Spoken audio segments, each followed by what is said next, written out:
Hi hello welcome to real boom. నేను Prashanti.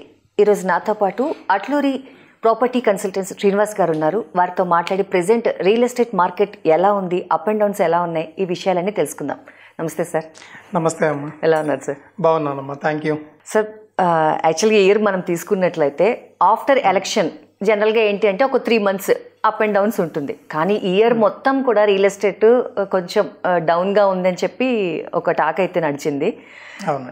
So అసలు 2025లో real estate ఎలా ఉండబోతోంది, అసలు ఇయర్ ఎలా ఉంది, ఒకసారి మా ప్రేక్షకులకు చెప్తారా? డెఫినెట్గా అండి. బై ది వే, మీరు చెప్పినట్లుగా నా పేరు శ్రీనివాస్ రెడ్డి అట్లూరి. మా కంపెనీ పేరు వచ్చేసి Atluri property consultants private limited. నేను గత 6 సంవత్సరాల నుంచి నేను రియల్ ఎస్టేట్లోనే ఉన్నాను. కానీ ఈ 2024లో కొన్ని ఒడిదుడుకులు అయితే వచ్చినాయమ్మ. కొన్ని అంటే ఎలక్షన్స్ వల్ల కావచ్చు, కొత్త పార్టీ రూలింగ్ అవ్వడం వల్ల కావచ్చు. జనరల్గా ఏంటంటే ఇట్లా ఎలక్షన్స్ జరిగినప్పుడు కొంచెం అయితే డౌన్ ఫాల్ ఉంటుంటుంది ఒక 2-3 months. కానీ సర్ప్రైజింగ్లీ ఏంటంటే కొంచెం ఎక్కువ నడిచింది అనమాట ఈ ఇయర్ ఎస్పెషల్లీ. కానీ ఇప్పుడు మాత్రం ఒక నవంబర్, డిసెంబర్ ఈ లాస్ట్ 2 months నుంచి మొత్తం సెట్ అయిపోయింది. అన్ని కూడా ఇష్యూస్ అన్ని కూడా సెటిల్ అయిపోయి ఇక్కడ కూడా హైదరాబాద్లో కూడా రియల్ ఎస్టేట్ అనేది కొంచెం మళ్ళీ స్టార్ట్ అయింది. మీరు అన్నట్లుగా ఏంటంటే ఇంతకుముందు కొంచెం డౌన్ఫాల్ ఉంది, లేదనట్లేదు. కానీ ఇప్పుడు మాత్రం చాలా కంఫర్టబుల్గా వెళ్తుంది. కొంచెం ఇక్కడ నుంచి ఇంకా రియల్ ఎస్టేట్ బూమ్ అనేది చాలా హైలో ఉండబోతుంది. ఎస్పెషల్లీ 2025లో అయితే మాత్రం ఇంకా అసలు హైదరాబాద్ రియల్ ఎస్టేట్కి మాత్రం ఇంకా అసలు తిరిగి అసలు ఇంకా చాలా ఫాస్ట్గా ఉంటుంది రియల్ ఎస్టేట్ అనేది గ్రో. ఎందుకంటే ఇన్ని రోజులు ఎట్లయితే ఆగిపోయి ఉన్నదో ఆ గ్రోత్ అంతా కూడా ఇప్పుడు రాబోతుంది అన్నమాట. సో అంటే రీజన్ ఏంటి? ఇప్పుడు ఎన్ఆర్ఐస్ ఏంటంటే డిసెంబర్కి వాళ్ళకి కొంచెం హాలిడే వెకేషన్లో వాళ్ళు వస్తూ ఉంటారు. దానివల్ల ఏమైనా రియల్ ఎస్టేట్ పెరుగుతుంది అంటారా? అది ఒకటే కాదండి రీజన్. సంక్రాంతి ఫెస్టివల్కి ఏంటంటే ఎక్కువ మంది ఎన్ఆర్ఐస్ కొంచెం మళ్ళీ ఇండియా విజిట్ చేసి వాళ్ళు అప్పటిదాకా ఏదైతే అక్యుములేట్ చేసుకున్నారో ఫండ్స్ అవి తీసుకొని వచ్చి మళ్ళీ ఎక్కడన్నా ఏది రియల్ ఎస్టేట్ ఎక్కడ బాగుంటుంది అనేది చూసి అక్కడ ఇన్వెస్ట్మెంట్ చేసి మళ్ళీ వెళ్తూనే ఉంటుంటారు. At the same time family visits ఇవన్నీ ఉంటూనే ఉంటుంటాయి. ఇది ఒకటి రీజను. దీనితో పాటు ఏంటంటే ఇప్పటిదాకా ఎవరైతే ఇన్వెస్టర్స్ కానివ్వండి, లేకపోతే ఎండ్ యూజర్స్ కానివ్వండి, వీళ్ళు ఎవరైతే ఉన్నారో వాళ్ళంతా ఏంటంటే కొంచెం వెయిట్ అండ్ వాచ్ లాగా చూస్తున్నారు అనమాట. చూద్దాం అసలు ఏం జరుగుతుందో, కొత్త గవర్నమెంట్ వచ్చింది, డెవలప్మెంట్స్ అసలు ఎక్కడెక్కడ రాబోతున్నాయి చూద్దాం అసలుకి. ఇంకా కొంచెం డౌన్లోనే ఉంది కాబట్టి ఏమన్నా రేట్లు తగ్గుతాయేమోనని వెయిట్ చేయడం జరిగింది. కానీ ఇప్పుడు ఏం జరుగుతుందంటే అయిపోయింది ఆ వెయిటింగ్ పీరియడ్ అంతా కూడా అయిపోయింది. ఈ లాస్ట్ 2 months నుంచి నవంబర్ నుంచి కొంచెం విజిట్స్ కూడా పెరిగినాయి, ఎంక్వైరీస్ కూడా పెరిగినాయి. ఎక్కడెక్కడైతే బాగుంటుందని వస్తున్నారు, అడ్వాన్సెస్ ఇచ్చేసి అగ్రిమెంట్స్ చేసుకుంటున్నారు. సో ఇదంతా ట్రెండ్ ఇప్పుడు మళ్ళీ స్టార్ట్ అయింది. మనకి బిజినెస్ కూడా గ్రో అవుతుంది. 2025 ఇంకా ట్రెమెండస్ గా ఉండబోతుంది. ఇంతకుముందు ఎక్కడైతే ఆగిపోయి ఉన్నదో కొంచెం డౌన్ ఉందో అదంతా కూడా ఇప్పుడు రికవర్ అవుతుంది. ఇప్పుడు 100% రికవర్ అవుతుంది. అంటే ఎక్కువగా ఏ ఏరియాలో ఇన్వెస్ట్ చేయడానికి ఇంట్రెస్ట్ చూపిస్తున్నారు? అంటే నాట్ ఓన్లీ ఎన్ఆర్ఐస్, ఓవరాల్ గా ప్రెసెంట్ మార్కెట్లోని ఏ ఏరియాలో ఎక్కువగా ఇన్వెస్ట్ చేయడానికి ఇన్వెస్టర్స్ ఇంట్రెస్ట్ చూపిస్తున్నారు? ఇప్పుడు ఒకటి ఏంటంటే అండి, మన దగ్గర ఇన్వెస్టర్స్ వచ్చేసి 2-3 types ఉంటారండి. ఇన్వెస్ట్మెంట్ అనగానే ఇన్వెస్ట్మెంట్ ఈరోజు చేసి మనం ఒక 5 years 10 years ఆగాలి అని అనుకున్న వాళ్ళకి ఏంటంటే అఫ్కోర్స్ ఎక్కడైతే అప్కమింగ్ డెవలప్మెంట్ ఏరియాస్ ఏవైతే ఉన్నాయో సిటీ అవుట్స్కట్స్లో ఇక్కడ మనం వాళ్ళకి రిఫర్ చేస్తాము. లేదు నాకు ఇప్పుడు రెడీగానే వెంటనే నేను ఒక 150 గజాలు 200 గజాలు నేను స్థలం తీసుకొని ఇక్కడే నేను వెంటనే ఇల్లు కట్టుకొని నేను ఉండాలి అని అనుకున్న వాళ్ళకి కొంచెం హై బడ్జెట్ ఉంటుంది కాబట్టి వాళ్ళ బడ్జెట్ ప్రకారం సిటీలోనే మనం వాళ్ళకి అకామిడేట్ చేయడం జరుగుతుంది. ఇప్పుడు మనము కొద్దిగా లాంగ్ టర్మ్ ఇన్వెస్ట్మెంట్ కోసం చూసుకునే వాళ్ళని చూస్తే వాళ్ళకి ఏంటంటే మనం సిటీ అవుట్స్కట్స్లోనే మన శ్రీశైలం హైవే కానివ్వండి, లేకపోతే మన షాద్నగర్ ఏరియా కానివ్వండి, బెంగళూరు హైవే కానివ్వండి, లేకపోతే కొంచెం బడ్జెట్ ఉంది అనుకుంటే మన ముంబై హైవే కానివ్వండి, కొంచెం బడ్జెట్ తక్కువ ఉంది అనుకుంటే మన వరంగల్ హైవే కానివ్వండి, ఇవి సజెస్ట్ చేస్తాం మనం వాళ్ళకి. It depends on their waiting period అనమాట. లేదు నాకు కొంచెం టైం ఉంది అనుకుంటే కనుక కొంచెం ఎక్కడైతే రేట్ తక్కువ ఉంది, కొంచెం ఎక్కువ రిటర్న్స్ వచ్చే ఛాన్సెస్ ఉంటాయో అక్కడ మనం వాళ్ళకి సజెషన్స్ ఇస్తాము. లేదు నాకు అంత టైం లేదండి, నేను ఈ రోజు తీసేసుకొని నేను జస్ట్ ఒక 1-2 yearsలోనే నేను ఇల్లు కట్టుకోవాలి అని అనుకున్న వాళ్ళకి ఏంటంటే మనము విత్ ఇన్ ద సిటీలోనే మనం వాళ్ళకి అకామిడేట్ చేస్తాము. ఓకే. సో ఇట్లా ఇంత లాంగ్ పీరియడ్ కాకుండా చాలా మంది ఇన్వెస్టర్స్ ఈ మధ్య ఏంటి అంటే రెంటల్ పర్పస్ అడుగుతున్నారు కదా, ROI. అంటే మేము వెయిట్ చేసి అన్ని ఇయర్స్ వెయిట్ చేసి అప్పుడు నిజంగా ప్రాఫిట్ వస్తుందో లేదో, మార్కెట్ ఎలా ఉంటుందో ఏంటో అనే డౌట్ అయితే చాలా మందికి క్రియేట్ అవుతుంటుంది. సో వాళ్ళందరూ ఏంటి అంటే ఇప్పుడు ఒక ఫ్లాట్ తీసుకుంటే వాళ్ళకి ఏంటి అంటే మంత్లీ రెంట్ లాగా అట్లా వస్తూ ఉంటుంది, కానీ ఫ్లాట్ మీద పెడితే అట్లా ఉండదు కదా, అలాంటి వాళ్ళకి ఏంటి సజెషన్స్? వెరీ గుడ్ అండి. ఇప్పుడు చాలా మంది కూడా ఇన్వెస్ట్మెంట్ చేసిన తర్వాత కూడా మీరు అన్నట్లుగా ఏంటంటే లాంగ్ టర్మ్ ఇన్వెస్ట్మెంట్ చేసి ఆగి అంత టైం కూడా కొంతమంది తీసుకుంటున్నారు, కొంతమంది తీసుకోవట్లేదు. అలాంటి వాళ్ళకి నేను ఇచ్చే సజెషన్ ఏంటంటే షార్ట్ టర్మ్లో మీరు పెట్టిన ఇన్వెస్ట్మెంట్కి కూడా ఏంటంటే ఇమీడియట్గా రిటర్న్స్ కూడా వస్తున్నాయి అంటే రెంటల్ ఇన్కమ్ లాగా వస్తున్నాయి అని కనుక ఉంటే కనుక మీరు కూడా వెంటనే ఇన్వెస్ట్మెంట్ చేయడానికి కూడా ఛాన్సెస్ ఉంటాయండి. ఇంకా కొన్ని ఎలాంటివి ఉంటాయంటే, ఇంకా కొంతమంది ఎలా అనుకుంటుంటారంటే కొంచెం ఒక 30% అట్లా కనుక మనం ముందే పేమెంట్ చేయగలిగితే మిగతా 70% మనం లోన్కి వెళ్ళగలిగాము అంటే మనకు వచ్చే రెంటల్ ఇన్కమ్ ఏదైతే ఉందో అదే బ్యాంక్ లోన్ కట్టేసేసుకుంటే మనకి ప్రాపర్టీ మిగులుతుంది. సో ఈ విధంగా ఎక్కువ మంది ఆలోచించే వాళ్ళు ఎక్కువ మంది ఉన్నారు అన్నమాట. సో ఇలాంటి వాళ్ళకి ఏంటంటే 2 types ఆఫ్ ఇన్వెస్ట్మెంట్స్ ఉన్నాయండి మన దగ్గర. ఒకటి వచ్చేసేమో కమర్షియల్ ఇన్వెస్ట్మెంట్ ఒకటి. ఈ కమర్షియల్ ఇన్వెస్ట్మెంట్లో ఏంటంటే కమర్షియల్ ఆఫీస్ స్పేసెస్ ఉంటుంటాయి, అక్కడ మనం అకామిడేట్ చేస్తాం, కాకపోతే కొంచెం బడ్జెట్ ఎక్కువ ఉంటుంటుంది అది. సో దానికి తగ్గట్లుగానే రిటర్న్స్ కూడా ఉంటాయండి. ఎవ్రీ మంత్లీ రిటర్న్స్ వస్తాయి కాబట్టి వాళ్ళు ఏదైతే అనుకుంటారో, ఇప్పుడు ఎగ్జాంపుల్ ఎవరైనా NRI తీసుకుందామండి, నేను ఒక 1 CR పెట్టేసేసి అక్కడ వదిలేసేసాను అనుకోండి, ఆ వచ్చే రెంటల్ ఇన్కమ్ ఏదైతే ఉందో ఇక్కడ ఉన్న వాళ్ళ పేరెంట్స్కో లేకపోతే వాళ్ళ రిలేటివ్స్కో సపోర్ట్ చేయడానికి సరిపోతుంది అది. సో ఇది ఒక పార్ట్, ఇది ఒకటి సజెస్ట్ చేస్తాము. లేదు మాకు రెసిడెన్షియల్ లాగానే కావాలి అని అనుకున్నప్పుడు ఏంటంటే రీసెంట్గా మేము ఒక ప్రాజెక్ట్ తిరుపతిలో కూడా లాంచ్ చేసాము ఒకటి.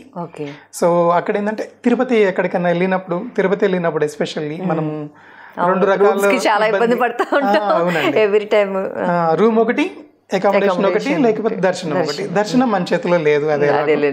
సో కనీసం మనం అకామిడేషన్ అన్నా మనం వాళ్ళకి అరేంజ్ చేయగలిగితే ఒక 2 రోజులు లేట్ అయినా పర్లేదు దర్శనానికి. సో అందుకోసం అని చెప్పి తిరుపతిలో కూడా ఒక ప్రాజెక్ట్ లాంచ్ చేసాము.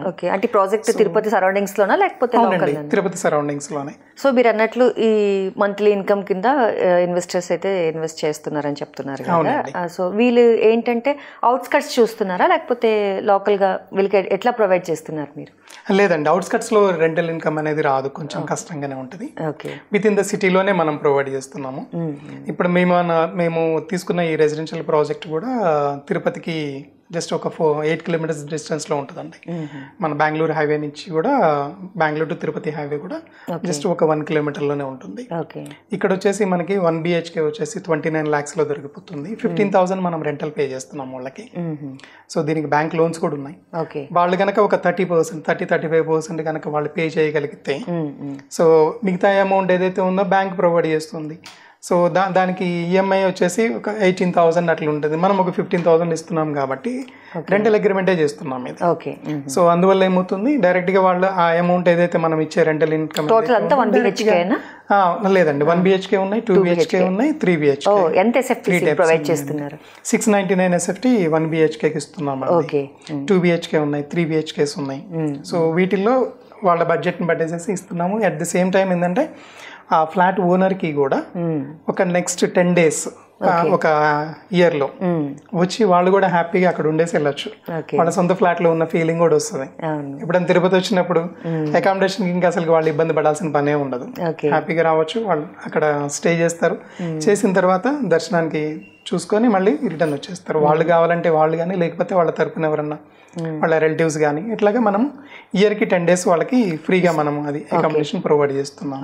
సో ఇది ఒకటి బెస్ట్ ఆప్షన్ అండి. ఎందుకంటే తిరుపతి అనేది స్పిరిచువల్ టూరిజం కింద అలాగే మనం చెప్పక్కర్లేదు, ఇండియాలో ప్రతి ఒక్కరికి తెలిసిన ప్లేసే అది. అట్ ది సేమ్ టైం ఏంటంటే మనకి రెంటల్ ఇన్కమ్ వస్తుంది, మన ప్రాపర్టీ మన పేరు మీదనే రిజిస్ట్రేషన్ అయి ఉంటుంది. సో దానివల్ల ఏంటంటే డబల్ బొనాంజా లాగా అనమాట, రెండు వస్తాయి. కొద్దిగా మనం ఒక 30-35% వరకు మనం డౌన్ పేమెంట్ కనుక పే చేసుకోగలిగితే ఈ రెంటల్ వచ్చే ఇన్కమ్తోనే మనం ఈఎంఐ పే చేసుకోగలుగుతాం, ఫ్లాట్ ఫ్రీ అయిపోతుంది. సో ఇదొకటి, ఈ మనం ఇస్తున్న ఈ రెంటల్ ఇన్కమ్ కూడా ఏంటంటే ఎవ్రీ ఇయర్ కూడా 5% ఇంక్రిమెంటల్ ఉంటుంది అది. సో ఇది ఒకటి మంచి అడ్వాంటేజ్. ఇప్పుడు ఏ స్టేజ్ లో ఉంది ప్రెజెంట్? ఇది మనకి Tirumala urban development authority TUDA అప్రూవల్తోనే రెరాతోనే స్టార్ట్ అయిందండి. ఓకే. ఇప్పుడు మనకి స్లాబ్స్ పడుతున్నాయండి. So almost hand over time వచ్చేసి ఒక 6-7 months అంతేనండి, ఒక 1 year అండి మాక్సిమం. ఓకే ఓకే ఓకే, మొత్తం రెడీ అయిపోతుంది అండి. అంటే చాలా మందికి ఇంకొక డౌట్ కూడా ఉంటుంది, అంటే వాళ్ళు ఎక్కడో ఉంటారు కదా, సో మీకు వన్స్ మీరు ఫ్లాట్ సేల్ చేసిన తర్వాత సో దాన్ని మీరు ఏమైనా అంటే మీరే రెంటల్ పర్పస్ ఇచ్చేసి వాళ్ళకి సమ్ అమౌంట్ అట్లా ఏమైనా ఛాన్సెస్ ఉంటాయా, లేకపోతే వాళ్ళే కంప్లీట్గా బయట ఇచ్చుకోవచ్చా? లేదండి, వాళ్ళ దగ్గర నుంచి మనం రెంటల్ అగ్రిమెంట్, మేమే రెంటల్ అగ్రిమెంట్ రాసి ఇచ్చేస్తాం. వాళ్ళు మనకి ఓనర్ మనకి రెంటల్ అగ్రిమెంట్ ఇచ్చేస్తాం. సో ఇవ్వబట్టే మనం అంత కాన్ఫిడెంట్ గా చెప్పగలుగుతాం. ఈవెన్ ఆక్యుపెన్సీతో కూడా వాళ్ళకి అసలు సంబంధం లేదు. బయట ఏంటంటే కొద్దిగా ఆక్యుపెన్సీ ఉంటేనే ఇస్తాము లేకపోతే లేదన్నట్లుగా ఉంటుంది, అదేం కాదండి. వాళ్ళ ఫ్లాట్ ఇప్పుడు మనం రెంట్కి తీసుకుంటున్నాం అంతే.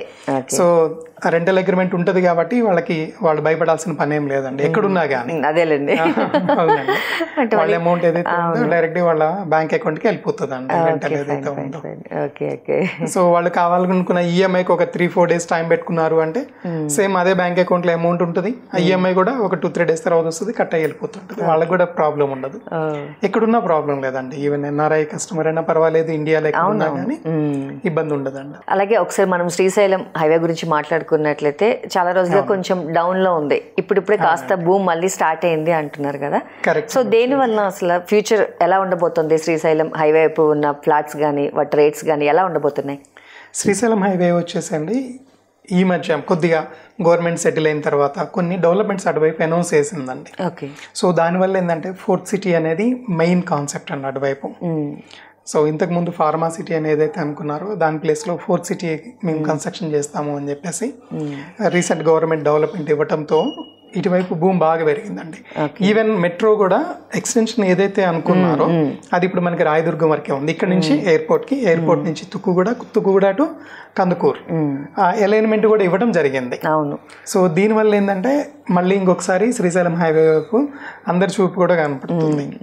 సో ఇంతకు ముందు ఎవరైతే ఇన్వెస్ట్మెంట్ చేసిన వాళ్ళు కూడా మళ్ళీ రీఇన్వెస్ట్మెంట్ చేయడానికి కూడా రెడీగా ఉన్నారు అన్నమాట ఇటువైపు వచ్చి. సో రేట్ వైజ్ చూసుకుంటేనండి ఇప్పుడు వరకు అయితే మాత్రం మోడరేట్ గానే ఉన్నాయండి, మరీ అంత ఎక్కువ లేవు, మరీ అలాగని తక్కువ లేవు. ఎందుకంటే డెవలప్మెంట్స్ వచ్చినాయి కదా అని చెప్పేసి మరీ ఎక్కువ చేసేసి పెంచి చేసిన దాఖలాలు కూడా లేవండి. మోడరేట్ గానే ఉన్నాయి, పర్వాలేదండి. ఎవరైనా కానీ ఒక ఇన్వెస్టర్ ఎవరైతే ఉన్నారో తను హ్యాపీగా అక్కడ ఇన్వెస్ట్మెంట్ చేయొచ్చు అండి.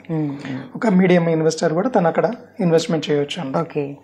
సో అందుకని నా సజెషన్ కూడా ఏంటంటే కొద్దిగా పర్వాలేదు, నేను కొంచెం ఇన్వెస్ట్మెంట్ చేసి ఒక లాంగ్ టర్మ్ కాకుండా ఒక మిడ్ టర్మ్ ఒక 5 years వరకు నాకు మళ్ళీ రిటర్న్స్ రావాలి అని అనుకుంటే నేను శ్రీశైలం హైవే వైపు సజెస్ట్ చేస్తానండి.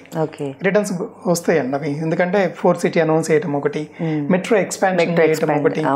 ఎందుకంటే మనకి ఈ కనెక్టివిటీ ఎక్కడైతే ఉందో ప్రశాంతి గారు అక్కడ మనకి డెవలప్మెంట్ ఎక్కువ ఉంటుంది. ప్లస్ డెవలప్మెంట్ ఎక్కడైతే ఎక్కువ ఉంటుందో మనకి రిటర్న్స్ కూడా అక్కడే ఎక్కువ ఉంటాయి. సో అందుకని ఈ హైవే వచ్చేసి ఫ్యూచర్ ఉంటుందండి అది. ప్లస్ మరలా ఇప్పుడున్న రోడ్స్ కూడా ఏదైతే ఉందో అవి ఎక్స్పాండ్ అవుతున్నాయి అటువైపు. ప్లస్ మరలా ఇటువైపు నుంచి అంటే ఫ్యూచర్లో కూడా ఏంటంటే ఇప్పుడు మనం తిరుపతి వెళ్ళాలనుకున్నా కానీ కొద్దిగా లాంగ్ డిస్టెన్స్ అవుతుంది. దాని బదులు ఏంటంటే ఇప్పుడు ఒక షార్ట్ కట్ పడుతుంది. అది కనుక పడింది అనుకోండి తిరుపతి శ్రీశైలం చూసుకొని మళ్ళీ సిటీకి వచ్చే ఛాన్సెస్ ఎక్కువ ఉంటాయండి. ఓవరాల్ గా అవుటర్ రింగ్ రోడ్స్ అన్ని కనెక్టివిటీగా అయితే వస్తున్నాయి. అవుటర్ ఒకటి ప్లస్ మళ్ళీ ట్రిబుల్-R అంటున్నారు, రీజనల్ రింగ్ రోడ్ కూడా కనెక్టివిటీ వస్తుంది కొంచెం అమంగళ ఏరియాకి దగ్గరలో. వచ్చినప్పుడు ఇంకా ఎక్కువ పెరుగుతుంది అండి. ఓకే, అంటే ప్రెసెంట్ ప్రైస్ కన్నా కూడా గవర్నమెంట్ వన్స్ అనౌన్స్మెంట్ చేసిన తర్వాత ప్రైస్ ఇంక్రీజెస్ అవుతాయని చెప్పి అంటున్నారు కదా. సో ఎవరైనా ఇన్వెస్ట్ చేయాలంటే this is the right time. Correct అండి. ఓకే, ఇంకెందుకంటే ఇంకా ఫుల్ ఫ్లెడ్జ్డ్గా రాలేదు కాబట్టి డెవలప్మెంట్స్ కానీ ఇవన్నీ కూడా. సో అందుకని ఎవరైతే ఇన్వెస్ట్మెంట్ చేయాలి అనుకుంటున్నారో వాళ్ళకి ఇది రైట్ టైం అండి. ఎందుకంటే మరి అంత ఎక్కువ లేవు, మరి అలాగని తక్కువ కూడా లేవు, ఒక మోడరేట్గా ఉన్నాయి. హ్యాపీగా ఇన్వెస్ట్మెంట్ చేయొచ్చు అండి ఈ టైంలో. ఓకే, సో కొత్త ప్రాజెక్ట్స్ ఏం వస్తున్నాయి ఇన్వెస్ట్ చేయడానికి అసలు ఓవరాల్గా? ఈ 4th city ఒకటి మెయిన్ కాన్సెప్ట్ అన్నది. దాంతోపాటు ఇటు మనకి మహేశ్వరం కానివ్వండి, లేకపోతే మనకి కంగరకొలాన్ దగ్గర వస్తున్న ఫాక్స్కాన్ది కానివ్వండి. సో ఈ ఏరియాస్ వల్ల ఏమవుతుందంటే మేతాబ్ ఖాన్ కూడా దగ్గర వస్తున్న డెవలప్మెంట్స్ కానివ్వండి, వీటి వల్ల ఏమవుతుందంటే మనకి డెవలప్మెంట్స్ ఎక్కువ రావడంతో ఇన్వెస్టర్స్ ఎక్కువ మంది వాళ్ళే వచ్చి అడుగుతున్నారు అనమాట. సో ఇక్కడ ఏంటి, ఇక్కడ ఏదో జరగబోతుందంటే కదా, ఏంటి, ఎలా ఉన్నాయి రేట్స్, మేము ఇన్వెస్ట్మెంట్ చేయొచ్చా అని వాళ్ళే ఎంక్వైరీ స్టార్ట్ చేస్తున్నారు. కస్టమరే అడుగుతున్నారు అనమాట. సో ఈ అవేర్నెస్తో, సో అందుకని చెప్పేసి ఈ ఏరియా వచ్చేసి నెక్స్ట్ ఒక 4-5 yearsకి బాగా డెవలప్ అవుతుందండి. నిజంగా ఇప్పుడు తక్కువ ఇన్వెస్ట్మెంట్లో పెడితే డెఫినెట్గా కోటీశ్వర్లు అయ్యే ఛాన్సెస్ ఉన్న ఏరియా అనమాట. అంటే అలాగే ఒకప్పుడు షాద్ నగర్ కూడా అలాగే అనేవారు. కరెక్ట్. సో షాద్ నగర్లో పెడితే అసలు మీరు అన్నట్లు ఇంకా వెనక్కి చూసుకోవాల్సిన లేదని. ప్రెసెంట్ అసలు షాద్ నగర్ సిచ్యువేషన్ ఎట్లా ఉంది? ఉందండి, షాద్ నగర్ ఆల్రెడీ దానికి ఉండాల్సిన గ్రోత్ దానికి ఆల్రెడీ ఉందండి. బెంగళూరు హైవేకి ఉండాల్సిన ప్రయారిటీ దానికి ఆల్రెడీ ఉంది. ఇప్పుడు డెవలప్మెంట్స్ వైజ్ చూసుకున్నా కానీ ఇంతకుముందు 4 lane ఉండేది, దాన్ని ఎక్స్పాన్షన్ 6 lane, దాని తర్వాత కూడా 8 lanes వేస్తామని చెప్పేసి కూడా చెప్తున్నారు. సో ఇప్పుడు ఉన్న ఈ ఎక్స్పాన్షన్ ఏదైతే ఉందో, రోడ్ ఎక్స్టెన్షన్స్ ఏదైతే ఉందో అది ఆల్రెడీ జరుగుతుందండి. శంషాబాద్ దాటిన తర్వాత ఫ్లైఓవర్స్ కనెక్టింగ్ కానీ ఇవన్నీ ఇప్పుడు జరుగుతూనే ఉన్నాయి. ఎవరైనా కస్టమర్ వెళ్ళినా కానీ లైవ్ లో చూడొచ్చు. సో వీటి వల్ల ఏంటంటే దానికి ఉండాల్సిన ప్రయారిటీ ఆల్రెడీ షాద్ నగర్కి ఉంది. షాద్ నగర్లో ఇన్వెస్ట్మెంట్ చేసిన కస్టమర్ ఎప్పటికి కూడా నష్టపోడు 100%. ఎందుకంటే దానికి ఆ డెవలప్మెంట్స్ అలాగున్నాయి అనమాట. మనం ఎక్కడ కూడా ఏంటంటే అన్నీ కూడా ఏంటంటే ఆల్రెడీ రెడీగా అవైలబిలిటీ ఉన్నాయి అక్కడ. ఈవెన్ ఇప్పుడు మన పెద్ద పెద్ద కంపెనీస్ తీసుకున్న, ఐటీ కంపెనీస్ తీసుకున్న, మైక్రోసాఫ్ట్ కానివ్వండి, అమెజాన్ కానివ్వండి, ఈ డేటా సెంటర్స్ కూడా అదాని వాళ్ళు కానివ్వండి, వాళ్ళు మంచి మంచి ల్యాండ్ ఎక్వైర్ చేసి ఆల్రెడీ ఉన్నారు అక్కడ. ఈవెన్ మై హోమ్ గ్రూప్ వాళ్ళు కూడా అక్కడ అటువైపు దాదాపు ఒక 3-4 వేల ఎకరాలు ల్యాండ్ ఎక్వైర్ చేసే ఉన్నారు. మన ముచ్చింతల స్టాచ్యూ దగ్గర, రామానుజం గారి స్టాచ్యూ దగ్గర. సో ఈ ఏరియాస్ లో డెవలప్మెంట్స్ ఆల్రెడీ జరుగుతూనే ఉన్నాయండి. సో అటువైపు ఇన్వెస్ట్మెంట్ చేసిన కస్టమర్ ఎప్పటికీ కూడా నష్టపోవడం. మెయిన్ కనెక్టివిటీ కూడా ఈ ఎక్స్టెన్షన్ ఏదైతే ఉందో 4 lanes to 6 lane ఎక్స్టెన్షన్, ఇది ఆల్రెడీ జరుగుతూనే ఉంది. ఇప్పుడు మనం ఎవరన్నా వెళ్తున్నప్పుడు కూడా చూడొచ్చు, కొద్దిగా ట్రాఫిక్ జామ్స్ అయ్యి కన్స్ట్రక్షన్ జరుగుతూనే ఉన్నాయి రోడ్స్ అనేవి. సో ఈ ఐటీ కంపెనీస్ మీరు చెప్పినట్లు షాద్ నగర్ దాటిన తర్వాత వస్తున్నాయి. అవునండి. సో దీనివల్ల రేట్స్ ఇంకా హై అవుతాయి కదా అక్కడ, ఆల్రెడీ హైలో ఉన్నాయి ప్రెసెంట్ చూసుకున్నట్లయితే. సో ఇంకా పెరిగే ఛాన్సెస్ ఉన్నాయా? అవునండి, ఎందుకంటే డెవలప్మెంట్స్ అట్లా ఉన్నాయి కాబట్టి అండి. మరి అంతగా హై కూడా లేవు. ఓకే అండి, ఇప్పుడు ఒక నార్మల్ ఇన్వెస్టర్ కూడా ఇన్వెస్ట్మెంట్ చేసేటట్లుగానే ఉన్నాయి. దీంతో పాటు డేటా సెంటర్స్ ఏవైతే ఉన్నాయో మనకి మైక్రోసాఫ్ట్ కానివ్వండి, అమెజాన్ కానివ్వండి, అవి ఈ రూట్లోనే రావడం ఒకటి, దానికి నియర్ బైలోనే షాబాద్ ఒకటి ఉండటం, దానికి మన SEZ ఉండటం ఒకటి. సో ఈ రెండింటికి కనెక్టివిటీ రోడ్ ఏదైతే ఉందో ఆ రోడ్లో కూడా కొంచెం డెవలప్మెంట్స్ రావడము. సో దీనివల్ల ఏంటంటే కొద్దిగా మనకి ఇన్వెస్టర్కి ఏంటంటే రిటర్న్స్ ఎక్కువ వచ్చే ఛాన్సెస్ ఉన్నాయండి. వస్తాయండి, డెఫినెట్గా వస్తాయండి అవి. ఎందుకంటే ఈ రోజు ఒకసారి ఇన్వెస్ట్మెంట్ చేసిన తర్వాత తక్కువ అయ్యే ఛాన్సెస్ అయితే ఎక్కడా ఉండదు. కానీ డెవలప్మెంట్కి ఏంటంటే ఇక్కడ ఎక్కువ స్కోప్ ఉంది కాబట్టి, ఎందుకంటే అదాని గ్రూప్ కానివ్వండి, మైక్రోసాఫ్ట్ కానివ్వండి, అమెజాన్ కానివ్వండి, వాళ్ళు ల్యాండ్స్ ఎక్వైర్ చేయడం ఒకటి, మై హోమ్ వాళ్ళు ఆల్రెడీ ల్యాండ్స్ ఎక్వైర్ చేస్తున్నారు.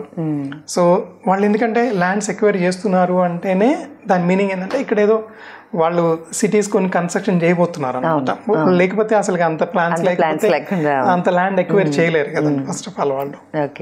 సో వాళ్ళు చేస్తున్నారు కాబట్టి డెఫినెట్గా గ్రోత్ ఉంటుందండి అది. సో రీసెంట్ టైమ్స్లో ఏంటంటే ఎక్కువగా కొల్లూరు, తెల్లాపూర్ ఈ నేమ్స్ కూడా ఎక్కువగా అనిపిస్తున్నాయి. ఏంటంటే మనకి కోకాపేట ఆల్రెడీ ఫైనాన్షియల్ డిస్ట్రిక్ట్ వరకే మనకి డెవలప్మెంట్ బాగా ఎక్కువ ఉండే, అండ్ ప్రెసెంట్ ఏంటంటే ఎక్కడ విన్నా కూడా కొల్లూరు, తెల్లాపూర్ అంటారు. ఈవెన్ కొల్లూరులో కూడా ఫ్లాట్ ప్రైస్ వచ్చేసి మినిమం ఎస్ఎఫ్టీ ప్రైస్ 9,000 to 10,000 చెప్తున్నారంట. దీనికి రీజన్ ఏంటి అసలు? అంత దూరంలో కూడా మనకి అంత ప్రైస్ చెప్పడానికి రీజన్ ఏంటి అసలు? మెయిన్ వచ్చేసి కనెక్టివిటీ అండి. కొల్లూరు కంటే కూడా తెల్లాపూర్ ఇప్పుడు ఎక్కువ భూమిలో ఉందండి. అంటే ఇప్పుడు మన గచ్చిబౌలి కానీ, కోకాపేట కానీ ఈ ఏరియాస్లో తీసుకుంటే ఎండ్ యూజర్ ఇప్పుడు మనం నేను ఫ్లాట్లో ఉండాలి అని అనుకుంటే 10,000 per SFT లేనిది ఇక్కడ వచ్చే ఛాన్సెస్ లేదండి. అది కూడా ఏంటంటే మనం కొంచెం వెయిటింగ్ పీరియడ్ ఉంటూనే ఉంటుంది, ఒక 2-3 years వెయిట్ చేయాల్సి ఉంటుంది. లేదు నాకు ఇప్పుడే కావాలి, నేను వెంటనే వెళ్ళి అక్కడ కన్స్ట్రక్షన్లో నేను ఫ్లాట్లోనే నేను ఉండాలి అని అనుకుంటే 12,500 దాకా రేట్స్ ఉన్నాయండి పర్ SFT. సో అందుకని కొద్దిగా దగ్గరలో ఉన్నది కనెక్టివిటీ ఏముంది అంటే మళ్ళీ తెల్లాపూరే ఉందండి. ఇటువైపు నుంచి మన నానక్రామ్గూడ నుంచి కనెక్టివిటీ వచ్చేసి తెల్లాపూర్ ఉంది. సో తెల్లాపూర్లో కూడా అన్ని Tier 1 బిల్డర్స్ ఎవరైతే ఉన్నారో మైహం కానివ్వండి, అపర్ణ కానివ్వండి, సో వీళ్ళందరూ కూడా ఏంటంటే తెల్లాపూర్లో ల్యాండ్ ఎక్వైరీ చేసి ఉన్నారు, అక్కడ కన్స్ట్రక్షన్స్ చేస్తున్నారు అనమాట. ఇక్కడ ఏంటంటే కొంచెం తక్కువలో, సో 7,000, 6,500, 7,000, 8,000 ఎస్ఎఫ్టీ, 7,000 రూపీస్ పర్ ఎస్ఎఫ్టీలో ఇక్కడ దొరుకుతున్నాయి. సో కనెక్టివిటీ కూడా ఉంది కాబట్టి ఇక్కడికంటే కూడా ఏంటంటే గచ్చిబౌలికో కాబట్టి ఏంటంటే ఇక్కడ కొంచెం డెన్సిటీ కూడా పెరిగిపోయింది, ఇక్కడ ట్రాఫిక్ జామ్ పెరిగిపోయింది, కొద్దిగా ఫ్రీగా ఉండే ఛాన్సెస్ కూడా కొద్దిగా తక్కువ ఉన్నాయి. సో అందుకని కొంచెం నియర్ బై ప్లేసెస్ ఏమున్నాయంటే తెల్లాపూర్ ఒకటి ఉందండి. సో తెల్లాపూర్ దాటిన తర్వాతనే కొల్లూరు యాక్చువల్గా కొల్లూరే ఫస్ట్ కొద్దిగా డెవలప్మెంట్ స్టార్ట్ అయ్యింది, కానీ దాని తర్వాత ఏంటంటే తెల్లాపూర్కే కొంచెం డిమాండ్ ఎక్కువ పెరిగింది అనమాట. ఎందుకంటే మన ఈ ఐటీ కారిడార్ కి కొంచెం కనెక్టివిటీ. అవునండి, ఇటు కొండాపూర్ నుంచి వెళ్ళొచ్చు, లేదంటే ఇటు నానక్రామలో నుంచి వెళ్ళొచ్చు, ఎలాగో ఓఆర్ఆర్ ఎగ్జిట్ ఉంది కాబట్టి అటు నుంచి అనేది రావచ్చు. సో వీటి వల్ల ఏంటంటే దీంతో పాటు ఏంటంటే Tier 1 బిల్డర్స్ కూడా అక్కడ వచ్చేటప్పటికి ఏమైందంటే డిమాండ్ బాగా పెరిగిందండి. కొద్దిగా ఎఫోర్డబుల్ ప్రైసెస్లో నాకు ఒక ఫ్లాట్ కావాలి అని అనుకున్న వాళ్ళకి ఒక 6,500, 7,000 రూపీస్ పర్ ఎస్ఎఫ్టీలో మనకి తెల్లాపూర్లో దొరికే ఛాన్సెస్ ఉన్నాయండి. కొద్దిగా విల్లాస్ కూడా ఉన్నాయి, కానీ ఏంటంటే కొంచెం రేట్ ఎక్కువ ఉన్నాయి. కొల్లూరు కూడా కంపేర్ చేసుకుంటే కొంచెం కొల్లూరు తక్కువ ఉన్నాయండి. దీని మీద కంపేర్ చేసుకుంటే తెల్లాపూర్ కంటే కూడా కొంచెం కొల్లూరు కొద్దిగా రేట్ తక్కువ ఉన్నాయి. 5,500, 6,000 ఎస్ఎఫ్టీలో మనకి కావాలి అని అనుకుంటే కొల్లూరులో మనకి ఛాన్సెస్ ఎక్కువ ఉన్నాయి. కానీ తెల్లాపూర్ మాత్రం గచ్చిబౌలి ఎట్లుందో కొన్ని నియర్ బై ఫ్యూచర్లో కూడా ఇప్పుడు కూడా ట్రాఫిక్ కొంచెం బాగా పెరిగింది, కొంచెం షాప్స్ కానీ కమర్షియల్ కానీ ఇంకొకటి ఏంటంటే మెయిన్ రీజన్ తెల్లాపూర్ కూడా అంత డెవలప్ కావడానికి కూడా ఏంటంటే కనెక్టివిటీస్ అండి. మీరు ఎక్కడైనా చూడండి అన్ని రోడ్స్ కూడా ఎంత వైడ్ అని ఉంటాయి అంటే ఇప్పుడు మనకి ఇక్కడ ఎట్లున్నాయో మన హైటెక్ సిటీ వైపు ఎట్లున్నాయో అట్లనే ఉంటాయి అనమాట రోడ్స్. అంటే రేపు ఫ్యూచర్ ఎట్లయితే దానికి తగ్గట్లుగానే ఈ రోజు రోడ్స్ కన్స్ట్రక్షన్ చేయడం కూడా జరిగింది. ఏ కనెక్టివిటీ తీసుకున్నా సరే ఓఆర్ఆర్కి కనెక్ట్ అయిపోతుంటుంది అది. సో అదొకటి మంచి అడ్వాంటేజ్ అండి తెల్లాపూర్కి, రోడ్ కనెక్టివిటీ. అది అక్కడ కొల్లూరులో కొంచెం మిస్ అయింది అనమాట. ఆ విలేజ్ లోంచి వెళ్ళాలి, అది కొద్దిగా మిస్ అయింది. స్టార్ట్ అయింది అక్కడే స్టార్ట్ అయింది, కానీ డెవలప్ మాత్రం ఇక్కడ ఎక్కువ అయిందండి తెల్లాపూర్లో. చాలా మంది కూడా విల్లాస్ ఎక్కువగా ప్రిఫర్ చేస్తున్నారు కదా. అవునండి, దీని రీజన్ ఏంటంటారు? విల్లాస్ ప్రిఫర్ చేయడానికి మెయిన్ రీజన్ ఏంటంటే ఒకటి వచ్చేసి కొంతమందికి ఉంటుందండి నా సొంత ఇంట్లో నేను ఉండాలి అనేది. అంటే కొంతమంది ఫీలింగ్ ఎలా ఉంటుందంటే ఈవెన్ ఫ్లాట్లో ఉన్నా కానీ ఫ్లాట్ కంటే కూడా నా ఇండిపెండెంట్ హౌస్లో నేను ఉంటే బాగుంటుంది అనేది కొంచెం ఉంటుంది. కానీ ఆ ఇండిపెండెంట్ హౌస్కి ఏంటంటే ఒకటి ప్రాబ్లం ఏమవుతుందంటే నేను ఒక 500 గజాలు తీసుకొని ఇల్లు కట్టుకున్నా కానీ సెక్యూరిటీ మెయిన్ ప్రాబ్లం ఉంటుందండి. ఎమ్యూనిటీస్ ఉండవు, అన్నీ నేనే చూసుకోవాల్సి ఉంటుంది. నా సెక్యూరిటీ కెమెరాస్ కానీ లేకపోతే ప్రతిదీ ఏదైనా కానీ నేనే చూసుకోవాల్సి ఉంటుంది. దాంతోపాటు ఏంటంటే నాకు కావాల్సిన స్విమ్మింగ్ పూల్ కానీ లేకపోతే పిల్లలు ఆడుకోవడానికి గ్రౌండ్ కానీ ఇవన్నీ కొంచెం కష్టం అవుతుంది. దానికోసం ఏంటంటే విల్లాస్ ఎక్కువ ప్రిఫర్ చేస్తారు కొద్దిగా ఆ బడ్జెట్ ఉన్నవాళ్ళు. కానీ ఈ విల్లాస్లో ఉన్న వాళ్ళకి అడ్వాంటేజ్ ఏముంటుందంటే ఒకటి పీస్ఫుల్గా ఉంటుందండి లైఫ్. లోపలికి వెళ్తారు ఇంకా అంతే క్లోజ్, ఇంకా అన్నీ కూడా మెయింటైన్ చేసుకోవడానికి సేమ్ మన గేటెడ్ కమ్యూనిటీస్లో ఎట్లయితే ఫ్లాట్స్లో ఎట్లయితే మెయింటెనెన్స్ ఉంటుందో సేమ్ అలానే మెయింటెనెన్స్ ఉంటుంది. సెక్యూరిటీ ఉంటుంది, సేఫ్టీ ఉంటుంది, చిల్డ్రన్ ఏరియా ఉంటుంది, సీనియర్ సిటిజన్స్ ఏరియా ఉంటుంది, పార్క్స్ ఉంటాయి, పూల్ ఉంటుంది, ప్రతిదీ కూడా అవైలబిలిటీ ఉంటాయి అనమాట. ఇవి ఎందుకంటే కొంచెం తక్కువ డెన్సిటీలో ప్రశాంతంగా ఉండాలి అని అనుకున్న వాళ్ళు కొద్దిగా బడ్జెట్ పెట్టగలిగిన వాళ్ళు ఏంటంటే విల్లాస్కి ఎక్కువ ప్రిఫర్ చేస్తారండి. అందుకనే ఈ విల్లాస్ కూడా ఏంటంటే ఇప్పుడు ఈ కొల్లూరులో కొంచెం ఎక్కువ కన్స్ట్రక్షన్ చేస్తున్నారండి. దీంతోపాటు తుక్కుగూడ ఏరియా కూడా కొంచెం మనకి ఈ విల్లాస్ అనేవి బాగా రన్ అవుతున్నాయండి, కన్స్ట్రక్షన్ జరుగుతున్నాయి. కొద్దిగా తక్కువ బడ్జెట్లో అంటే తుక్కుగూడ, కొద్దిగా ఎక్కువ బడ్జెట్లో అంటే కొల్లూరు, ఈ ఏరియాస్లో బాగా జరుగుతున్నాయండి విల్లాస్ కన్స్ట్రక్షన్. సో అసలు మధ్యతరగతి వాళ్ళకి సొంతింటి కళ అనేది ఒక కళలానే మిగిలిపోతుంది. ఎందుకంటే ఇప్పుడు మనం చూసుకున్నట్లయితే ఈ ప్రైసెస్ విషయం కానీ ఇవి అలా ఇంక్రీజ్ అవుతూనే ఉన్నాయి.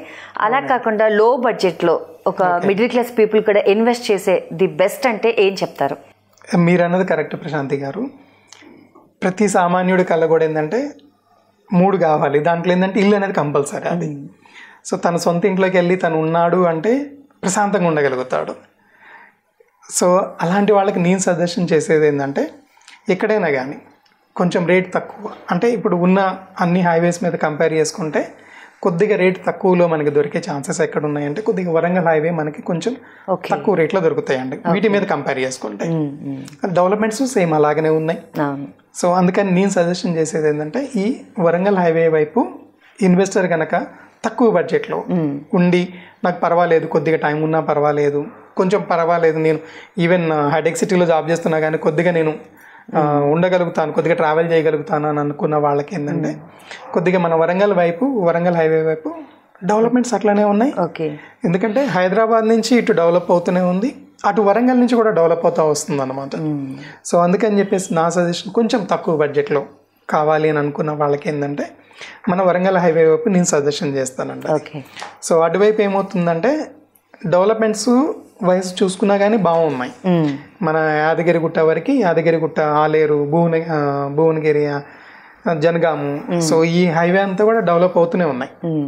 సో అందుకని తక్కువ బడ్జెట్లో కావాలి అనుకున్న వాళ్ళకి, పర్వాలేదు నాకు కొంచెం టైం ఉంది అని అనుకున్న వాళ్ళకి నేను ఈ వరంగల్ హైవే వచ్చేసి సజెషన్ చేస్తానండి వాళ్ళకి. వాళ్ళు కూడా హ్యాపీగా ఇల్లు కట్టుకొని హ్యాపీగా ఉండొచ్చు, వాళ్ళు కూడా అన్ని ఫెసిలిటీస్ దొరుకుతాయి వాళ్ళకి. అంటే అటువైపు ఫార్మల్ ల్యాండ్ అంటారా, లేకపోతే నార్మల్ ఉడా లేఅవుట్లు అట్లానే హెచ్ఎండిఏ అప్రూవల్ ఇవే ఉన్నాయా? అవునండి, హెచ్ఎండిఏ ఉన్నాయి అటువైపు. కొద్దిగా కొంచెం బడ్జెట్ ఎక్కువలో హెచ్ఎండిఏ లేఅవుట్స్ ఉన్నాయి, కొద్దిగా తక్కువ బడ్జెట్లో డిటిసిపిలో ఉన్నాయి. ఫార్మ్ ల్యాండ్స్ వచ్చేసి అవి ఉన్నాయి కానీ ఇంకా అది డిపెండ్స్ ఆన్ ది కస్టమర్ అండి. అది లేదు నాకు పర్వాలేదు, తక్కువైనా పర్వాలేదు, కొంచెం నా దగ్గర ఉన్నాయి ఒక 4-5 లక్షలే ఉన్నాయి, పర్వాలేదు ఒక 2 గుంటలు వచ్చినా కానీ నేను తీసేసుకున్న తర్వాత ఎప్పుడో నా దగ్గర డబ్బులు ఉన్నప్పుడు దాన్ని రెగ్యులరైజ్ చేసుకుంటాను అనుకున్న వాళ్ళకి అది ఫార్మ్ ల్యాండ్స్ ఓకే అవుతాయి. లేదు నాకు డిటిసిపి అప్రూవల్సే కావాలి, రెరా అప్రూవల్స్ అనే కావాలి అనుకున్న వాళ్ళకి, కొద్దిగా బడ్జెట్ పెట్టగలిగిన వాళ్ళకి డిటిసిపి సజెస్ట్ చేస్తాము. DTCP plus RERA. లేదు ఇంకొంచెం తక్కువ దూరంలో కొద్దిగా ఎక్కువ బడ్జెట్ అయినా పర్వాలేదు అని అనుకున్న వాళ్ళకి హెచ్ఎండిఏ ప్లస్ రెరా సజెస్ట్ చేస్తామండి. అన్ని వైపులు అన్ని దొరుకుతాయండి ఇటువైపు, అదొకటి అడ్వాంటేజ్ ఉంటుంది ఈ వరంగల్ హైవే వైపు కంపారిటివ్లీ మిగతా హైవేస్ మీద కంపేర్ చేసుకుంటే. అంటే ప్రెసెంట్ ది బెస్ట్ 5 లొకేషన్స్ అంటే ఎక్కడ వస్తుంది? బెస్ట్ 5 లొకేషన్స్లో నేను ఫస్ట్ సజెషన్ చేసేది మన ఎవర్ గ్రీన్ బెంగళూరు హైవేనే సజెస్ట్ చేస్తానండి. దాని తర్వాత మనకి ముంబై హైవే ఒకటి, దాని తర్వాత శ్రీశైలం హైవే ఒకటి, ఇది మనకి వరంగల్ హైవే, దాని తర్వాత విజయవాడ హైవే సజెషన్ చేస్తానండి. అంటే ఇది నా ఒపీనియన్ మాత్రమే. వీటి మీద చూసుకుంటే ఈ 5 చూసుకుంటే ఈ 1, 2, 3, 4, 5 ఈ 5 లొకేషన్స్ నేను సజెషన్ చేయగలుగుతానండి. అలా కాకుండా నా అవుట్స్కట్స్ కాదు, నాకు విత్ ఇన్ సిటీలోనే అని అనుకుంటే ఆబ్వియస్లీ డబ్బులు ఉన్నాయంటే ఇటు వెస్టే నేను సజెషన్ చేస్తాను. మన కోకాపేట కానీ, లేకపోతే కొంచెం బడ్జెట్ ఉంది అనుకుంటే కనుక కోకాపేట, గచ్చిబౌలి ఈ ఏరియాస్ సజెస్ట్ చేస్తాను. లేదు కొంచెం తక్కువ ఉంది అనుకుంటే తెల్లాపూర్ ఇటువైపు సజెషన్ చేస్తాను. లేదు ఇంకా తక్కువ ఉంది నాకు బడ్జెట్ అనుకుంటే మన కూకట్పల్లి, నిజాంపేట వైపు ఇటు కూడా మంచి టైర్ 1 బిల్డర్స్ వస్తున్నారు, సో అవి సజెషన్ చేస్తాము. So depends on the customer preference అన్నమాట, బడ్జెట్ అంతే.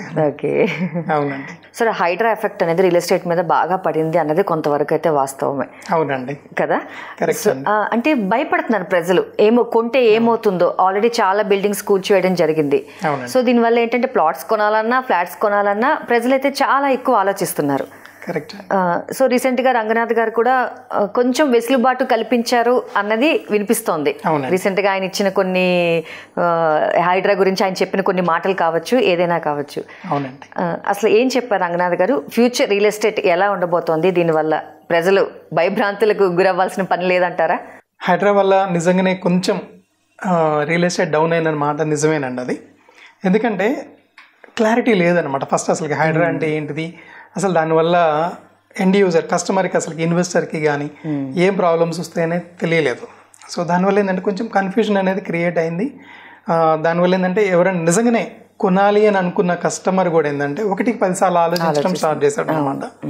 నిజంగానే ఇప్పుడు మా దగ్గరకు వచ్చిన వాళ్ళు కూడా ఎవరన్నా అడిగేటప్పుడు కూడా ల్యాండ్ ని చూపించామనుకోండి, ఇక్కడ నుంచి లేక్ ఎంత దూరంలో ఉంది, లేక్ వ్యూ కాస్త ఇప్పుడు భయం వేస్తుంది. లేక్ వ్యూ అంటే చాలా భయపడుతున్నారు. ఎంత దూరంలో ఉందని ఫస్ట్ అడుగుతున్నారు. అంటే ఆ హైడ్రా అనేది ఒక అవేర్నెస్ అనేది క్రియేట్ చేసింది జనాల్లో. ఎట్ ది సేమ్ టైం ఏంటంటే కన్ఫ్యూజన్ కూడా క్రియేట్ చేసింది అనమాట. దానివల్లనే ఇన్వెస్టర్ కూడా ఏంటంటే కస్టమర్గా భయపడుతున్నారు. అసలు ఏంటి నిజంగానే ఈ రోజు నేను కొనుక్కుంటాను కరెక్టే. మీరు కొన్ని చూస్తే కనుక బిల్డింగ్స్ కూల్చివేత చేసిన దాంట్లో వాళ్ళు ఆల్రెడీ లోన్ కూడా తీసుకున్నారు. లోన్ తీసుకున్న తర్వాత కూడా దాన్ని డిమాలిష్ చేయడం జరిగింది. జనరల్గా ఏంటంటే కస్టమర్ మైండ్ సెట్ ఎట్లా ఉంటుందంటే, నాకు బ్యాంక్ లోన్ ఇస్తుందంటే చాలు ఇంకా అంతే, అంటే అన్ని అప్రూవల్స్ అన్ని పర్ఫెక్ట్గా ఉన్నాయి అనేదే వాళ్ళ మైండ్లో ఉంటుంది. కానీ అలాంటిది కూడా హైడ్రా వచ్చి డిమాలిష్ చేయడం అనేది కొన్ని మనం న్యూస్లో చూడగానే కస్టమర్కి ఏంటంటే భయం అనమాట. ఇదేంటి ఈవెన్ బ్యాంక్ లోన్ కూడా ఇచ్చినా కానీ అంటే దానికంతా లీగాలిటీ లేదా అన్నది ఒకటి కస్టమర్ మైండ్లో పడిపోయింది. అవును. సో అందుకోసం అని చెప్పేసి కస్టమర్ కూడా హైడ్రా గురించి ఎంక్వైరీ చేయడం కూడా స్టార్ట్ చేశాడు. అసలు హైడ్రా ఏంటిది, FTL అంటే ఏంటిది, ఏంటిది, ఇవన్నీ కూడా తను కస్టమరే చెక్ చేసుకోవడం స్టార్ట్ చేశాడు. దానివల్ల ఏంటంటే కొంచెం అవేర్నెస్ పెరిగింది. కస్టమరే ముందే మమ్మల్ని అడుగుతున్నాడు, ఇది దీనికి ఏమన్నా కానీ ఎక్కడన్నా కానీ ప్రాబ్లం ఉందా, ఎక్కడన్నా నాలా ఎక్కడన్నా ఉందా, ఎంత దగ్గరలో ఉంది, ఎన్ని కిలోమీటర్స్ దగ్గరలో ఉంది, లేక్ ఏమన్నా ఉందా, అది ఉంటే ఎంత దూరంలో ఉంది, మీకు అన్ని అప్రూవల్స్ ఉన్నాయా, ఉంటే ఎలా ఉన్నాయి, ఇవన్నీ కూడా తను ఎంక్వైరీ చేసుకోవడం కూడా స్టార్ట్ అయింది అండి. సో దీనివల్ల ఏంటంటే కొంచెం అవేర్నెస్ పెరిగింది. అట్ ద సేమ్ టైం ఏంటంటే కొంచెం దీనివల్ల ఏంటంటే ఇన్వెస్ట్మెంట్ చేసే కస్టమర్ కూడా ఏంటంటే కొనాలి అని అనుకున్న కస్టమర్ కూడా ఏంటంటే కొంచెం ఆలోచించి కొనడం స్టార్ట్ చేశాడు. సో అందువల్ల కొద్దిగా డౌన్ అయింది. ఈ మధ్య ఏంటంటే కొంచెం క్లారిటీ, ఆ కన్ఫ్యూజన్ వెళ్ళిపోయి కొద్దిగా క్లారిటీ వచ్చింది. ఈవెన్ రీసెంట్గా కూడా మనకి రంగనాథ్ గారు కూడా ఒక ప్రెస్ మీట్ అరేంజ్ చేయడం జరిగింది. దాంట్లో కూడా కొంచెం తను క్లియర్గానే చెప్పడం జరిగిందండి. ఈ FTL ఏమైతే ఉన్నాయో కమర్షియల్ ప్రాపర్టీస్ ఏవైతే ఉన్నాయో లైక్ రిసార్ట్స్ కానివ్వండి, లేకపోతే ఫంక్షన్ హాల్స్ కానివ్వండి, ఇవన్నీ కమర్షియల్ ప్రాపర్టీస్ కాబట్టి ఇవైతే మాత్రం 100% మేము డిమాలిష్ చేయడం అనేది గ్యారంటీ. కానీ జూలై కంటే ముందు అప్రూవల్స్ తీసుకొని ఎవరైతే కన్స్ట్రక్షన్ కూడా అయిపోయి దాంట్లో ఎవరైతే ఉంటున్నారో అలాంటివి అయితే మాత్రం మేము వాటిని డిస్టర్బ్ చేయము అనేది కొంచెం క్లారిటీ అనేది ఇవ్వటం జరిగిందండి. దీని తర్వాత అప్రూవల్స్ ఏమైతే వచ్చినా కానీ ఇప్పుడు కన్స్ట్రక్షన్ జరుగుతున్నా లేకపోతే ఇప్పుడు మేము గృహప్రవేశం చేసుకున్నాం అని చెప్పినా కానీ ఇలాంటివి అయితే మాత్రం కొంచెం ఆలోచించి కస్టమర్ ఇన్వెస్ట్మెంట్లో లేకపోతే కొనుక్కోవటం చేస్తే బాగుంటుందండి. ఈవెన్ నేను సజెషన్ చేసేది కూడా అదేనండి, మీరు ఎవరైనా కానీ ఎందుకంటే 1 కోటి రూపాయలు 2 కోట్లు పెట్టి ప్రాపర్టీ కొనే కస్టమరు ఒక 10,000 15,000 పెట్టేసి ఒక 2-3 లాయర్స్ దగ్గర ఒపీనియన్ తీసుకుంటే అది కొంచెం సింప్లిఫై అయిపోతుంది అండి. అక్కడికక్కడే తెలిసిపోతుంది ఇది నిజంగానే FTLకి దగ్గరలో ఉందా లేదా. ఇంతకు ముందు ఏంటంటే ఈ FTL అనే కాన్సెప్ట్ అసలు లేనే లేదు. ఈవెన్ మేము అడ్వకేట్ దగ్గరికి వెళ్ళినప్పుడు కూడా. కానీ ఇప్పుడు దాన్ని కూడా ఇంక్లూడ్ చేసి ఇది కూడా మాకు చెక్ చేసి ఇవ్వాలి అని మేము కూడా అడుగుతున్నాము. ఎందుకంటే ఎండ్ యూజర్ కూడా మన కస్టమర్ కూడా చెప్పాల్సిన రెస్పాన్సిబిలిటీ ఉందే కదండి. ఇది FTLలో ఉందా లేదా అనేది కూడా మేము దానికోసం కూడా ఏంటంటే ఈవెన్ హైడ్రా కూడా ఏంటంటే ఏ లేక్ అయితే ఎక్కడైతే ఉందో ఆ లేక్కి అసలుకి ఎంత బఫర్ జోన్ ఉండాలి, ఎంత FTL ఉండాలి అనేది కూడా వాళ్ళ మ్యాప్స్ కూడా వేసి దాంతోపాటు సర్వే నెంబర్స్ కూడా ఇవ్వడం కూడా జరిగింది. సో దాని ద్వారా మనం ఆ సర్వే నెంబర్స్ వెరిఫై చేసుకొని ఇది నిజంగానే ఈ సర్వే నెంబర్లో ఉందా లేదా అని తీసుకుంటే బాగుంటుందండి. అది ఈవెన్ కస్టమర్కి కూడా అవైలబిలిటీ ఉన్నాయండి. మన HMDA వెబ్సైట్లో కూడా ప్రతి లేక్కి సంబంధించిన డీటెయిల్స్ అన్నీ కూడా ఉన్నాయి. సో అందుకని ఇప్పుడు కొద్దిగా క్లారిటీ వచ్చింది కాబట్టినే ఈ 1-2 మంత్స్ నుంచి కూడా మనకి విజిట్స్ పెరిగినాయి, కస్టమర్స్ అగ్రిమెంట్స్ కూడా చేసుకుంటున్నారు, కొనటం కూడా స్టార్ట్ అయిందండి, రిజిస్ట్రేషన్స్ కూడా స్టార్ట్ అయినాయి. సో నా రిక్వెస్ట్ కూడా ఏంటంటే కొద్దిగా ఫ్లెక్సిబిలిటీ అనేది ఇచ్చారు కాబట్టి రంగనాథ్ గారు కూడా జూలై కంటే ముందేవైతే ఆల్రెడీ కన్స్ట్రక్షన్ చేసి దాంట్లో రెసిడెన్షియల్ ప్రాపర్టీస్ దాంట్లో ఆల్రెడీ ఉంటున్నారో నివాసం ఉంటున్నారో అలాంటి వాటిని మేము డిస్టర్బ్ చేయము, డిమాలిష్ చేయము. కానీ అక్కడ ఏదైనా కమర్షియల్ యాక్టివిటీ జరుగుతుందంటే మాత్రం అలాంటివి అయితే మాత్రం డెఫినెట్గా డిమాలిష్ చేస్తాము అనేటప్పటికీ కొంచెం కస్టమర్స్ కూడా ఏంటంటే కొద్దిగా ఊపిరి పీల్చుకున్నారు అనమాట. ఓకే, సో ఇలా ఉంటుంది అనేది వాళ్ళకి కూడా హైడ్రా అంటే ఇలా ఇది అనేది కూడా వాళ్ళకి కొద్దిగా తెలిసి వచ్చింది. వాళ్ళు కూడా ఎంక్వైరీ చేస్తున్నారు కాబట్టి తెలిసి వచ్చింది. దాంతోపాటు ఏంటంటే కొంచెం హైడ్రాకంటూ స్పెషల్గా ఒక పోలీస్ స్టేషన్ అనేది ఏర్పాటు చేయాలనేది కూడా గవర్నమెంట్ కొద్దిగా ప్రపోజల్లో ఉంది. దాంతోపాటు ఏంటంటే ఇప్పుడు ఎట్లయితే మనకి మన మున్సిపల్ నుంచి ఆక్యుపెన్సీ సర్టిఫికేట్ ఎట్లయితే వస్తుందో అలాగే హైడ్రా నుంచి కూడా ఒక సర్టిఫికేట్ వస్తే బాగుంటుంది అనేది కూడా. ఎందుకంటే అప్పటికి ఇంకొంచెం కస్టమర్కి కొద్దిగా రిలీఫ్ దొరుకుతుంది కదండి. ఎందుకంటే వీళ్ళకి ప్రాబ్లం ఏంటంటే కస్టమర్కి కూడా ఆల్రెడీ మేము బ్యాంక్ అప్రూవల్స్ లోన్ తీసుకున్నాము, అప్రూవల్స్ అన్ని వాళ్ళు చెక్ చేశారు కదా, అప్రూవల్స్ ఉంటేనే బ్యాంక్ లోన్ ఇస్తుంది కదా అన్నది వాళ్ళది. రిజిస్ట్రేషన్స్ కూడా అయిపోతున్నాయి. అదే ఓవరాల్ గా అన్ని అయిపోయిన తర్వాత చాలా మంది చాలా సఫర్ అయ్యారు. మిడిల్ క్లాస్ వాళ్ళు అయితే వాళ్ళకున్న అమౌంట్ అంతా తెచ్చి కొంత లోన్ పెట్టి అసలు రియల్లీ ఇట్స్ టూ బ్యాడ్ అసలు.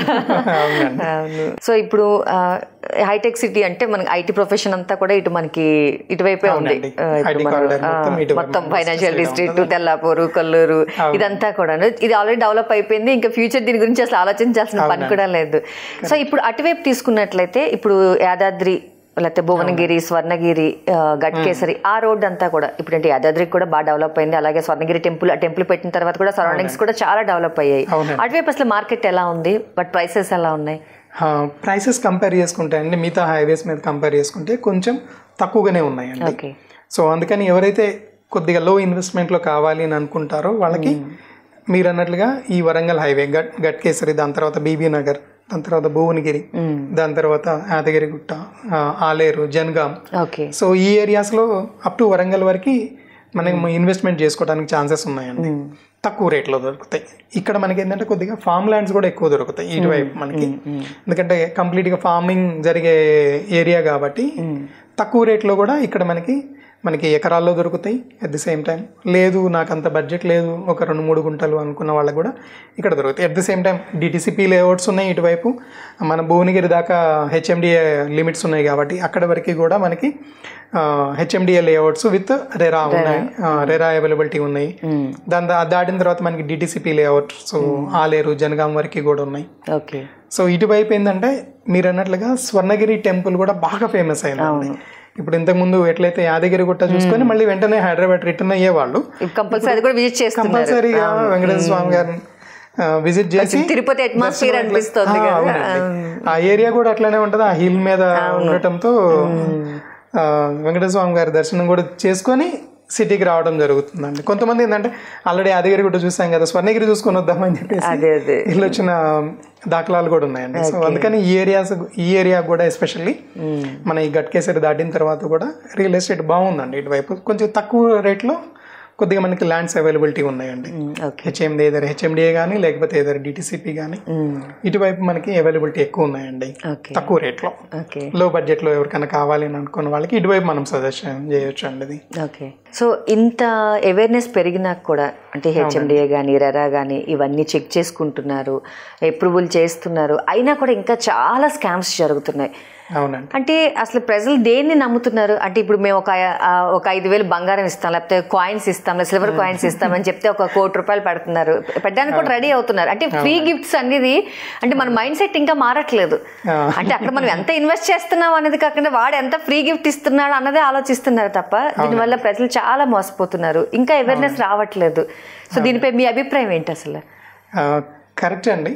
మనం ఎన్ని అవేర్నెస్ ప్రోగ్రామ్స్ ఇచ్చినా కస్టమర్కి ఏంటంటే అంటే తను ఒక రకంగా చెప్పాలి అంటే అది కరెక్టో కాదో తెలియదు కానీ ఒక ఆశ అనేది ఉంటుంది కదా. సో దానివల్ల ఏమవుతుందంటే ఉండాలి కానీ ఆశ ఉండాలి కానీ దానివల్ల ఏంటంటే పర్సన్ని బిలీవ్ చేస్తున్నారు అన్నమాట.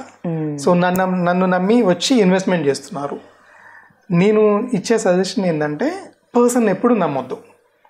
తను ఎప్పటికైనా ఏంటంటే మాట మారుస్తూనే ఉంటాడు, తన మాయ మాటలు చెప్తూనే ఉంటాడు. పర్సన్ నమ్మకుండా ఆ ప్రాసెస్ ఏదైతే ఉందో, ఆ డాక్యుమెంట్స్ ఏదైతే ఉందో అవి వెరిఫై చేసుకున్న తర్వాతనే ఇన్వెస్ట్మెంట్ చేయమని చెప్పేసి నా సజెషన్ అండి. ₹1 ఎక్కువ వస్తుంది కదా అని చెప్పేసి పోనీలే. ఇంకా కొన్ని స్కీమ్స్ ఎట్లాగా ఉంటాయంటే ల్యాండ్ మీ పేరు మీద రిజిస్ట్రేషన్ చేస్తాము ఇంత ఇన్వెస్ట్మెంట్ చేస్తే అనేది కూడా ఉంటుంది. కానీ అకార్డింగ్ టు ద రెరా దాని యాక్ట్ ప్రకారం చూసుకుంటే మనం పెట్టిన ఇన్వెస్ట్మెంట్కి ఏంటంటే ల్యాండ్ మన పేరు మీద రిజిస్ట్రేషన్ చేస్తాడు, కాదనట్లేదు.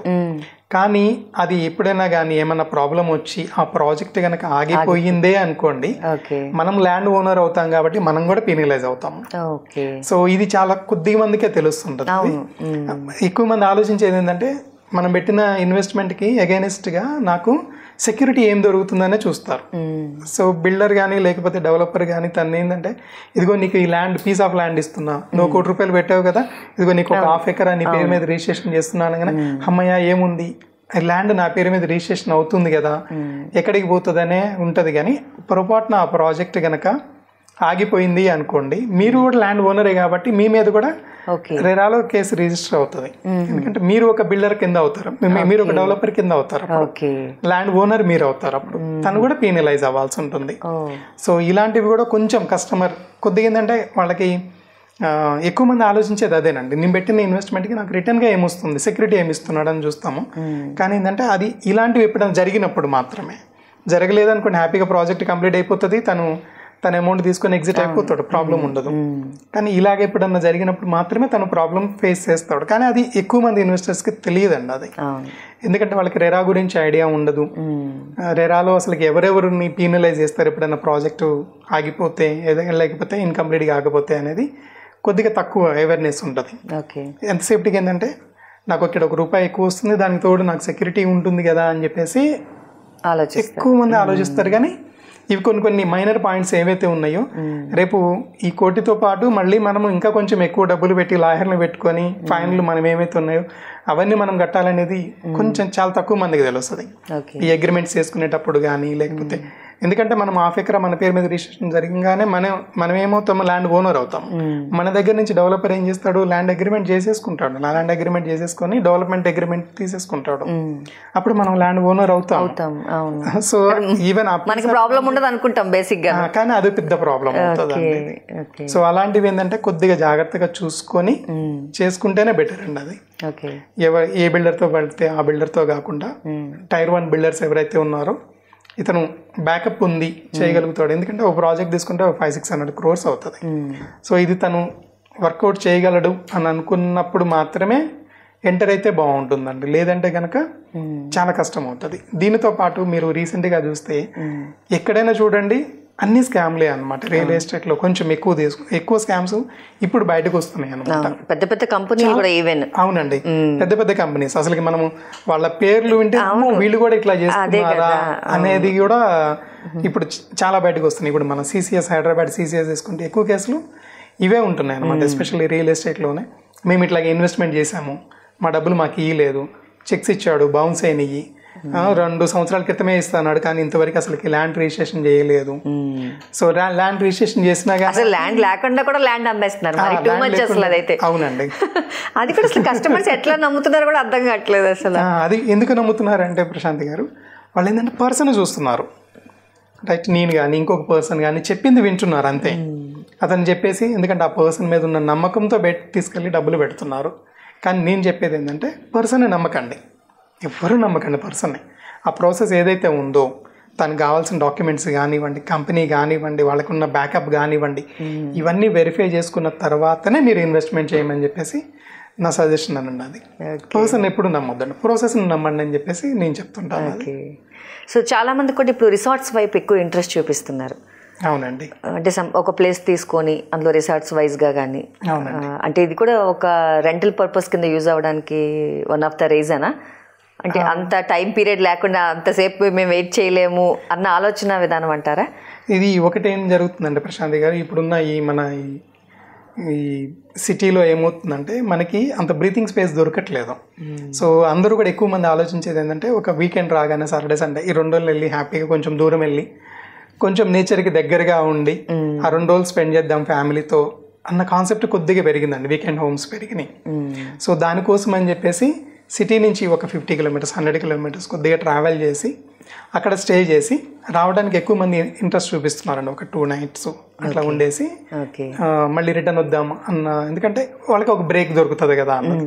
సో దానికోసమే ఈ రిసార్ట్స్ కాన్సెప్ట్స్ కూడా కొద్దిగా స్టార్ట్ అయినాయి అండి. కొద్దిగా సిటీకి కొంచెం అవుట్స్కట్స్లో కొద్దిగా తక్కువ రేట్లో ఇక్కడ కొద్దిగా మనకి ఇన్వెస్టర్కి కావాలంటే కొనుక్కొని సేమ్ ఇంతకలా ఒక 10 days వాళ్ళకి ఇస్తారు. లేదు అంటే కనుక వాళ్ళ రిసార్ట్ని వీళ్ళు ఏదైతే పెట్టుబడి పెట్టి కొన్నారో దాన్ని రిసార్ట్ వాళ్ళే తీసేసుకొని మనకి కావాల్సిన రెంటల్ ఇన్కమ్ కూడా వాళ్ళు ప్రొవైడ్ చేస్తారు.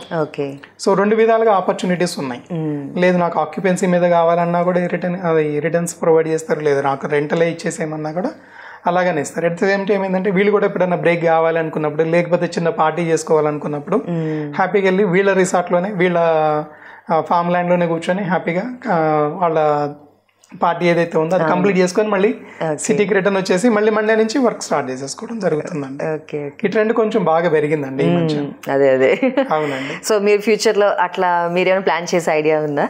ఉందండి, కొద్దిగా కొంచెం నియర్ ఫ్యూచర్లో ఉందండి. ఒక 2-3 monthsలో అది కూడా ఒక ప్రాజెక్ట్ ఒకటి పైప్ లైన్లో ఉంది. ఒక 2-3 monthsలో అది కూడా మనం అనౌన్స్ అయిపోతున్నామండి. ఈ కాన్సెప్ట్ బేస్డ్ రిసార్ట్ ఒకటి. అవునండి. సార్ అలాగే రీసెంట్ టైమ్స్లో చూసుకున్నట్లయితే ప్రీ లాంచ్, దీని మీద అసలు మీ అభిప్రాయం ఏంటి?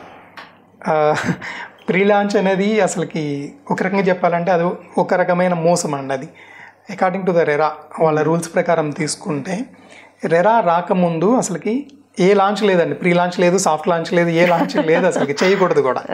రెరా రాకముందు వీళ్ళు కొంతమంది బిల్డర్స్ ఏంటంటే వాళ్ళు ఆ మనీ ఎక్వైర్ చేయడం కోసం ఏం చేస్తున్నారు అంటే దానికోసం అని చెప్పేసి ఈ ప్రీ లాంచ్ అనేది తీసుకొని రావడం జరుగుతుందండి. సో ఈ ప్రీ లాంచ్ అనే కాన్సెప్ట్ లేదండి, అసలు రెరాలో లేదు అసలు. చేయకూడదు కూడా, ఏ బిల్డరు చేయకూడదు కూడా. ఈవెన్ వాళ్ళు అడ్వర్టైజ్మెంట్ చేయడానికి కూడా ఛాన్స్ లేదు. ఒక ప్రాజెక్టు రెరా వచ్చిన తర్వాత మాత్రమే సేల్కి పెట్టాలండి, లేకపోతే అప్పుడు దాకా పెట్టకూడదు కూడా. కానీ కొంతమంది బిల్డర్స్ ఏంటంటే అరే ఇప్పుడు చూడు సేమ్ ఇక్కడ కూడా ఏం జరుగుతుంది అంటే ₹1 ఎక్కువ ప్రైస్, అదే కస్టమర్ కి అదే తగ్గుతుంది ప్రైస్ ఫ్రీ లాంచ్ అనగానే, అంటే అదొకటి. ఇప్పుడు మన కోకాపేట ఏరియా తీసుకుంటే ₹10,000 ఎస్ఎఫ్టీ లేనిది అసలు లేదు. సో ఇప్పుడు ప్రీ లాంచ్ అసలు ల్యాండ్ జస్ట్ ఎక్వైర్ చేసి ఉంటారు, అప్రూవల్స్ పంపించేసి ఉంటారు అంతే. ఇది వచ్చేస్తుంది మాది హెచ్ఎండి అప్రూవల్ వచ్చేస్తుంది ఇంకొక 4-5 నెలల్లో. ఈ రోజు కనుక మీరు తీసుకుంటే మీకు ఒక ₹7,000 ఎస్ఎఫ్టీకి వచ్చేస్తుంది. జస్ట్ ఏముంది ఒక 2-3 నెలల తర్వాత మీరు లాంచ్ చేసుకున్నారంటే ₹10,000 ఎస్ఎఫ్టీ. మీరే ముందు బ్లాక్, చాలా మంది అలాగే మోసపోతున్నారు, బ్లాక్ చేసి పెట్టుకొని అది మళ్ళీ మనం ఏంటో 7,000 తీసుకుంటే ఒక 10-12 వరకు కూడా వెళ్ళొచ్చు అనేది ఒక ఐడియా ఉంది. అవునండి, ఒక 1 year లో మనకు ₹5,000 పర్ ఎస్ఎఫ్టీ మనకి వస్తుంది కదా. ఈ రోజు ₹1,00,00,000 పెడితే మనకి ఒక 1 year లో ఇంకొక 50,00,000 వస్తుంది కదా అన్న ఉద్దేశంతో ఎక్కువ మంది మనీ పెట్టడానికి ఇంట్రెస్ట్ చూపిస్తుంటారండి. కానీ అది నేనైతే సజెస్ట్ చేయనండి. ఈ ప్రీ లాంచ్ అనేది అసలు లేదండి రెరాలో తీసుకుంటే కనుక. ఈవెన్ రెరా దృష్టి కనుక వెళ్ళింది అనుకోండి, ఈ బిల్డర్ మీద కూడా రెరా వాళ్ళు అగైనెస్ట్ గా షోకాజ్ నోటీసెస్ ఇష్యూ చేయటము, ప్లస్ మళ్ళీ వాళ్ళ మీద ఫైన్స్ ఇంపోజ్ చేయడం అనేది మనకు జరుగుతూనే ఉందండి. అందుకని ఈవెన్ డిజిటల్ మీడియాలో కానీ ఎక్కడ కూడా వాళ్ళు చేయడానికి లేదండి. ఇప్పుడు రీసెంట్గా మనం తీసుకుంటే అన్ని పెద్ద పెద్ద కంపెనీస్ కూడా మన హైదరాబాద్ వస్తున్నాయి కాబట్టి, సో అలాంటి వాళ్ళకి కూడా నోటీసెస్ వచ్చినాయి అండి. ఇదిగో మా దగ్గర ఇట్లా వస్తుంది, ఈ ఏరియాలో ఇన్ని టవర్స్ లో మా బిల్డింగ్ వస్తుంది, మేము కన్స్ట్రక్షన్ చేయబోతున్నాము, ఈ రోజు అయితే మీకు ఈ రేటు దొరుకుతుంది తక్కువ రేటుకి, మీరు లాంచింగ్ ప్రైస్ అప్పుడు ఇంకొంచెం ఎక్కువ ఉంటుంది అని క్యాష్ తీసుకోవడం జరుగుతుందండి. దీంట్లో ఇది ఒకటి మెయిన్ డ్రాబ్యాక్ అండి. వీళ్ళు క్యాష్ ఇస్తున్నారు అంటే అక్కడ వీళ్ళు తీసుకెళ్ళి క్యాష్ రూపంలోనే మిగతా యాక్టివిటీస్ అనేవి జరుగుతాయి, బ్లాక్ మనీ కిందనే వెళ్ళిపోతాయి. సో అలా కాకుండా రెరా వచ్చిన తర్వాత అయితే కంపల్సరీగా ఒక ఎస్క్రో అకౌంట్ ఉంటుంది కాబట్టి దానికి ఒక అకౌంటబిలిటీ ఉంటుంది. మనం కట్టిన అమౌంట్ ఏదైతే ఉందో వాళ్ళకి ఎస్క్రో అకౌంట్ లో వేసి వాళ్ళకి ఎప్పుడైతే అవసరం అవుతుంటుందో దాని ప్రకారం రెరా రూల్స్ ప్రకారం స్టెప్ బై స్టెప్ తీసుకోవడానికి ఉంటుందండి ఫండ్స్. ఇక్కడ ఏమవుతుందంటే ఈ ప్రీ లాంచ్ లో మొత్తం ఫండ్స్ తీసుకెళ్లిపోతారు. అవునవును, సో క్యాష్ ఇస్తే ఇంకా తగ్గిస్తామని చెప్పి అనౌన్స్ చేస్తారు. వాళ్ళ కస్టమర్ ఏంటి అంటే అరే సరే క్యాష్ ఇస్తే తగ్గుతుంది కదా అని ఒక వే ఆఫ్ థింకింగ్ లో ఉంటారు. కరెక్ట్ అండి. కొంతమంది ఇన్వెస్ట్మెంట్ వైపు చూడొచ్చు, లేదంటే అరే నేనే ఒక ఇల్లు కొనుక్కోవాలి కాబట్టి కొంచెం తక్కువలో వస్తుంది ఈ రోజు అని చూస్తారు. ఇలాంటి వాటి వల్ల స్కామ్స్ ఎక్కువ అవుతున్నాయండి. ఓకే, ఇప్పుడు తీసేసుకుంటారు, డబ్బులు తీసేసుకుంటారు, రిసీట్స్ ఇస్తారు, అన్ని ఇస్తారు, యూజ్ ఏమి ఉండదండి. రేపు ఏమైనా అప్రూవల్స్ రాకుండా అక్కడ ఆగిపోతాయి, లేపు ఏదైనా లిటిగేషన్స్ వచ్చి ఏదైనా లీగల్ గా ఏదైనా ప్రాబ్లం వస్తే వాళ్ళు ఏమీ చేయలేరండి. రేరా అప్రూవల్స్ ఇవ్వదు, రేరా అప్రూవల్స్ ఇవ్వతే ఆ ప్రాజెక్ట్ ముందుకెళ్ళదు. కోట్ల రూపాయలు మన గవర్నమెంట్ క్వశ్చన్ చేయడానికి కూడా లేదండి, మేము ఇవ్వలేదు మీరే ఇచ్చారు అంటారు. అవునండి. దీంట్లో ఏంటంటే అండి సర్ప్రైజింగ్లీ చదువుకున్న వాళ్ళే ఎక్కువ మంది ఇట్లాగా అట్రాక్ట్ అవుతున్నారండి. ₹1 తక్కువకు వస్తుంది కదా అని చెప్పేసి ప్రీ లాంచ్ ఆఫర్లు వీళ్ళు వెళ్ళి కొనుక్కోవడం జరుగుతుంది అనమాట. సో అందుకని నా సజెషన్ ఏంటంటే ప్రీ లాంచ్ అనేది మాత్రం వెళ్ళకండి. It's not at all suggestible అనమాట. మీరు ఎప్పుడైనా కొనాలనుకున్నప్పుడు రెరా వచ్చిన తర్వాత మాత్రమే మీరు తీసుకుంటేనే బాగుంటుందండి. ₹1 ఎక్కువైనా కానీ, ఎందుకంటే వాళ్ళు ఆఫర్ చేస్తారు కొంచెం తక్కువ వస్తుంది ఈ రోజు అని, కానీ మనము బోల్తా పడకుండా ఉంటే బాగుంటదండి. ఎందుకంటే ఇప్పుడు దాకా మనం కష్టపడి సంపాదించిన డబ్బులు తీసుకెళ్లి వాళ్ళకి ఇచ్చేసి మనం వాళ్ళ ఎదురుగా మనం చేతులు కట్టుకొని చూడడం అనేది కూడా కరెక్ట్ కాదండి. అసలు శ్రీనివాస్ గారు, అసలు మీరు 20 years ఆఫ్ ఐటీ ఫీల్డ్ వదిలేసి ఈ అట్లూరి అసలు స్టార్ట్ చేయడానికి రీజన్ ఏంటి? అసలు మెయిన్ రీజన్ వచ్చేసండి, నేను ఒక 20 years ఐటీలోనే ఉన్నాం, హ్యాపీగానే ఉంది లైఫ్, అసలు ఏ ప్రాబ్లం లేదు. కొంచెం మంచి కంపెనీస్లోనే వర్క్ చేసాము. సత్యం, నిపుణ ఒకటి, తర్వాత ఈవెన్ నా రీసెంట్ జాబ్ ఎగ్జిట్ కూడా టీసీఎస్ నుంచి అయింది. టీసీఎస్లో కూడా 6.5 years వర్క్ చేసాము. ఒకటి ఏంటంటే నేను కొన్ని ప్రాబ్లమ్స్ ఫేస్ చేశానండి. నేను సొంతగా ఇల్లు కొనుక్కునేటప్పుడు యాక్చువల్గా మేము ఉండేది దమ్మాయి కూడా, అక్కడ మేము ఇండిపెండెంట్ హౌస్ ఒకటి తీసుకున్నాం. ఓకే. సో అది తీసుకున్న క్రమంలో సేమ్ నేను కూడా ఒక యావరేజ్ కస్టమర్ ఎట్లయితే ఆలోచిస్తారో నేను కూడా అలాగనే ఆలోచించి బ్యాంక్ లోన్ వస్తుంది కదా, ఆల్రెడీ టీసీఎస్లో చేస్తున్నాను కాబట్టి లోన్ ఈజీగానే ఇచ్చేసారు వాళ్ళు కూడా. ఆ తర్వాత రియలైజ్ అయింది ఏంటంటే నేను కొన్న ఇల్లు ఏదైతే ఉందో అది గ్రామ పంచాయతీ లేఅవుట్, జీపీ లేఅవుట్. నాకు రావడం కూడా హెచ్డిఎఫ్సి బ్యాంక్ నుంచే వచ్చింది లోన్ కూడా. అవును బాగానే ఉంది కదా, ఇంకేమైంది, బ్యాంక్ అప్రూవల్ ఇచ్చేసింది, నా సేవింగ్స్ అకౌంట్ కూడా శాలరీ అకౌంట్ కూడా దాంట్లోనే ఉంది, ఇంకేముంది హ్యాపీగా లోన్ వచ్చేసింది కదా అని నేను ఫీల్ అయ్యాను. కానీ ఒక 1-2 years తర్వాత ఏం జరిగిందంటే మీరు కట్టిన ఇల్లు ఏదైతే ఉందో దానికి అప్రూవల్స్ లేవు, గ్రామ పంచాయతీలో లేఅవుట్లో ఉంది, మీరు ఇంకా ఎటువంటి కన్స్ట్రక్షన్ చేయకూడదు అంటే దానికి ఈవెన్ ఎల్ఆర్ఎస్ కూడా లేదనమాట. ఓకే. సో అవి మాకు తెలియదు. అవును, మనకంత ఐడియా ఉండదు కదా,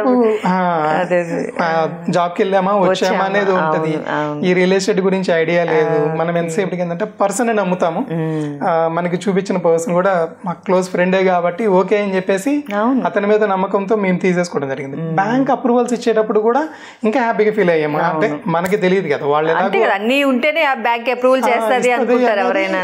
ఒక చిన్న కాన్సెప్ట్ లో ఉండేవాళ్ళం.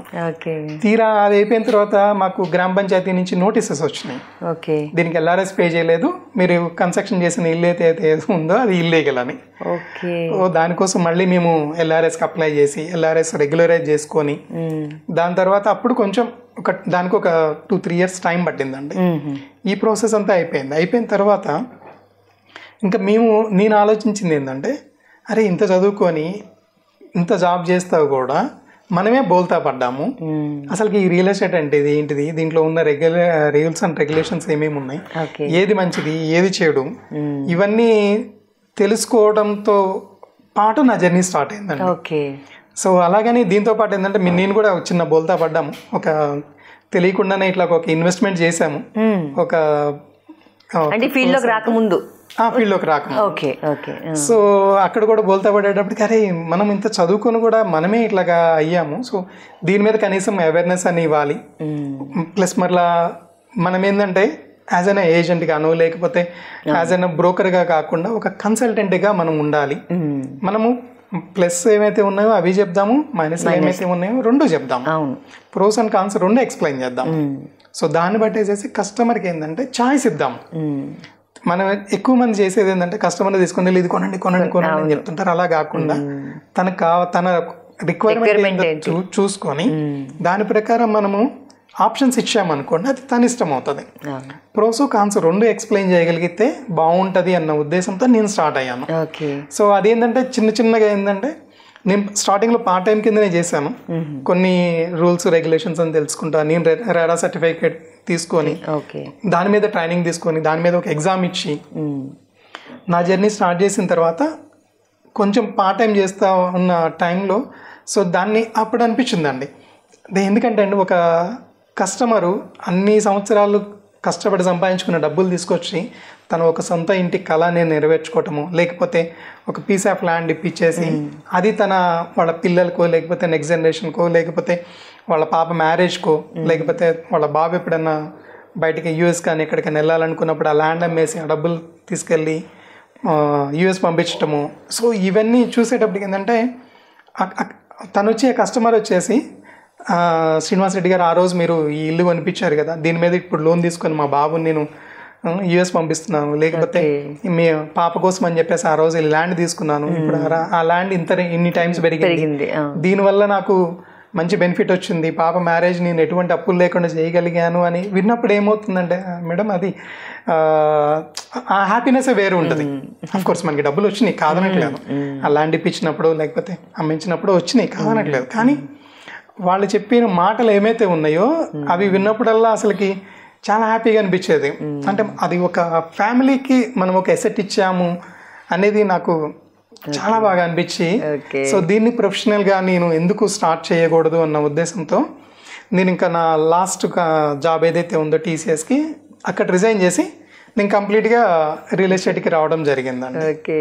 అలాంటి హ్యాపీ ఫ్యామిలీస్ని చూసినప్పుడు వాళ్ళు వాళ్ళు ఎప్పుడైనా దారిలో కనిపించినా ఎప్పుడైనా ఫోన్ చేసి శ్రీనివాస్ రెడ్డి గారు పలానా ఆ టైంలో అది ఇప్పించారు కదా, ఈ రోజు ఇప్పుడు ఇట్లాగ ఉన్నాను, థ్యాంక్ యూ అని చెప్పినప్పుడు చాలా హ్యాపీగా అనిపిస్తుంది అండి. అంటే కస్టమర్ సాటిస్ఫాక్షన్ అనేది ఇక్కడ చాలా ఇంపార్టెంట్ అండి. అది డబ్బులు బై ప్రొడక్ట్ అండి, అంతే.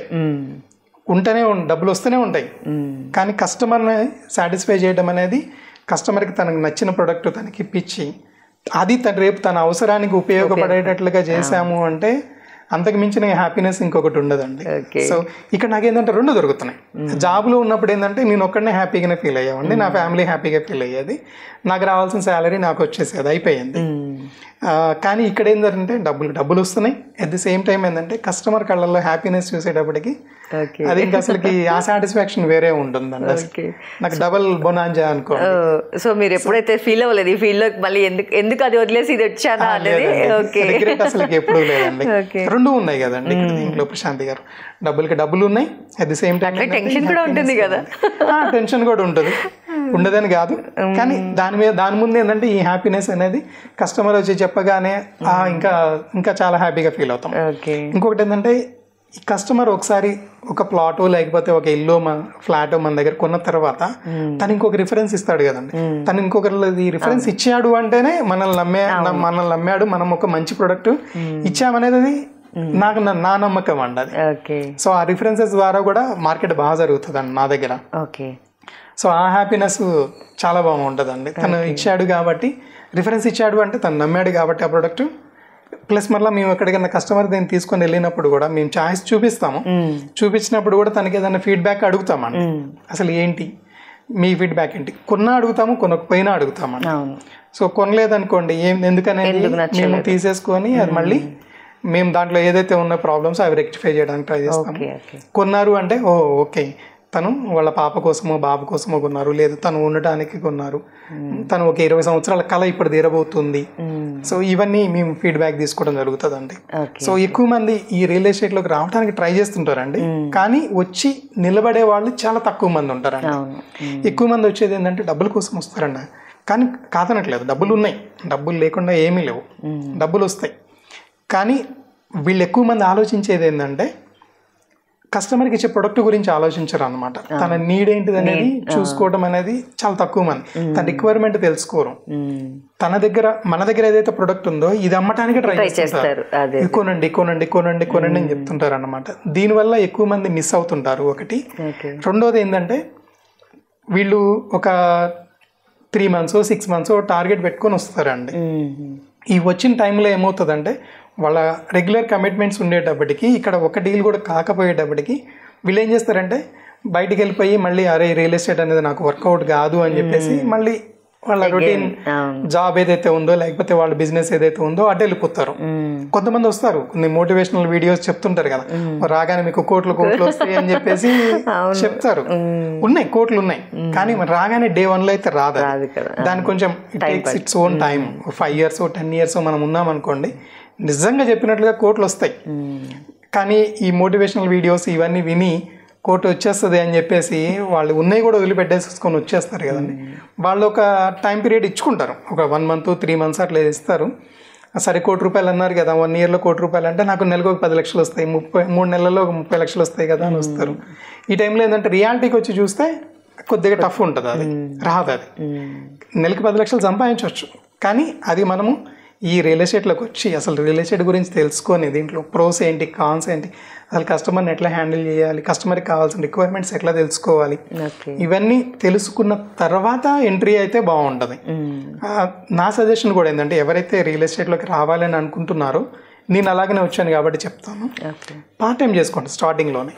మీరు ఏదైతే బిజినెస్ చేస్తున్నారో ఆ బిజినెస్ కంటిన్యూ చేసుకోండి, లేకపోతే మీరు ఏదైతే జాబ్ చేస్తున్నారో ఆ జాబ్ కంటిన్యూ చేసుకుంటూనే ఉండండి. దానితో పాటు మీకు ఏదైతే ఫ్రీ టైం దొరుకుతుందో ఆ ఫ్రీ టైంని ఇక్కడ పెట్టండి.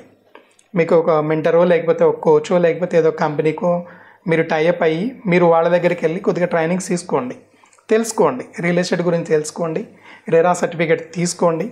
దాని తర్వాత మీకు నమ్మకం అనిపించినప్పుడు, నమ్మకం కాదండి, ఈ పార్ట్ టైం చేస్తున్నప్పుడే మీకు వచ్చిన అమౌంట్ ఏదైతే ఉందో మీకు ఒక 6 months 1 year బఫర్ పెట్టుకోండి. సపోజ్ నాకు నెలకు ఒక 50,000 శాలరీ అనుకోండి, 12 నెలల కంటే నాకు ఒక 6 లక్షలు కావాలి. సో ఈ 6 లక్షలు మీరు ఈ పార్ట్ టైం చేస్తేనే సంపాదించండి. దీన్ని ఏం డిస్టర్బ్ చేయకుండా పక్కన పెట్టేసేసుకోండి. ఈ 6 లక్షలు తీసుకెళ్ళి ఇంట్లో ఇచ్చేసేయండి. ఈ 1 ఇయర్ నన్ను ఏం డిస్టర్బ్ చేయకండి అని చెప్పేసి చూడండి. ఈ 1 ఇయర్లో మీరు డెఫినెట్గా మీరు స్టాండ్ అవుతారు. మీరు అనుకున్న అమౌంట్ 50,000 పర్ మంత్ ఏదైతే ఉందో దానికంటే ఇంకా ఎక్కువ సంపాదించగలుగుతాము. ఎందుకంటే మనకి ఈ బఫర్ అమౌంట్ వెనకాల ఉంది కాబట్టి. అలా కాకుండా నేను దీంట్లోకి రావాలి, దీంట్లోకి వచ్చిన తర్వాత నేను సంపాదించాలి, సంపాదించిన దాంతోనే నన్ను ఆ ఫ్యామిలీని రన్ చేయాలి అంటే కొంచెం కష్టం అవుతుందండి. అంటే అది నేను సజెస్ట్ చెయ్యను.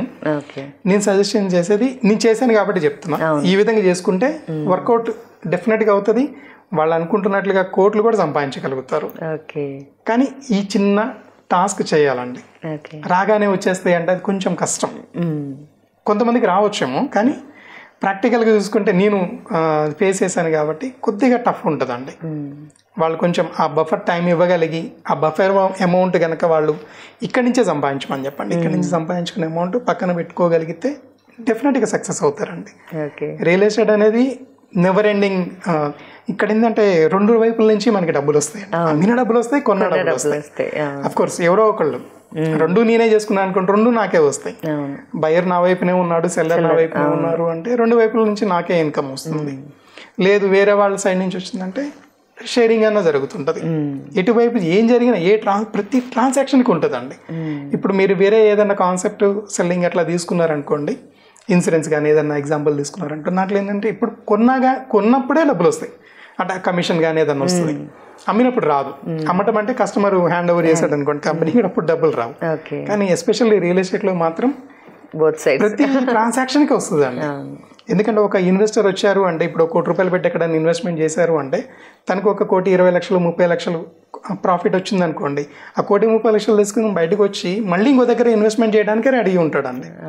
సో మనం ఆ కాన్ఫిడెన్స్ కనుక గెయిన్ చేసుకోగలిగి ఆ కస్టమర్కి కనుక మనం మంచి సర్వీస్ కనుక ఇవ్వగలిగితే తను ఎక్కడికి పోడండి, లైఫ్ లాంగ్ మనతోనే పాటు జర్నీ చేస్తూనే ఉంటాడు. సో నా సజెషన్ అయితే మాత్రం ఇదండి. ఎవరైనా రియల్ ఎస్టేట్లోకి రావాలి అని అనుకున్న వాళ్ళు కొద్దిగా బఫర్ అమౌంట్ పెట్టుకొని రియల్ ఎస్టేట్ గురించి తెలుసుకుంటా, నాలెడ్జ్ గెయిన్ చేసుకుంటా, ఒక 6 months 1 year ఆ బఫర్ అమౌంట్ బఫర్ టైం ఇవి 2 పెట్టుకోగలిగారు అంటే డెఫినెట్గా సక్సెస్ కాగలుగుతారండి. సో శ్రీనివాస్ గారు ప్రస్తుతం రియల్ ఎస్టేట్ గురించి చాలా మంచి విషయాలు మా రియల్ భూమ్ ప్రేక్షకులతో షేర్ చేసుకున్నందుకు thank you so much. Thank you Prashanthi గారు.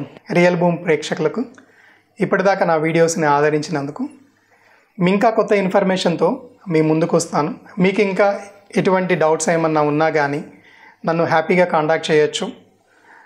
నా వెబ్సైట్ వచ్చేసి atluriproperties.com. నా మొబైల్ నెంబర్ వచ్చేసి 9568259999. మీకు ఎటువంటి డౌట్స్ ఉన్నా కానీ నన్ను కాంటాక్ట్ చేయండి. నేను మీకు సర్వీస్ ఇవ్వడానికి నేను రెడీగా ఉన్నాను. థ్యాంక్ యూ వెరీ మచ్ అండి.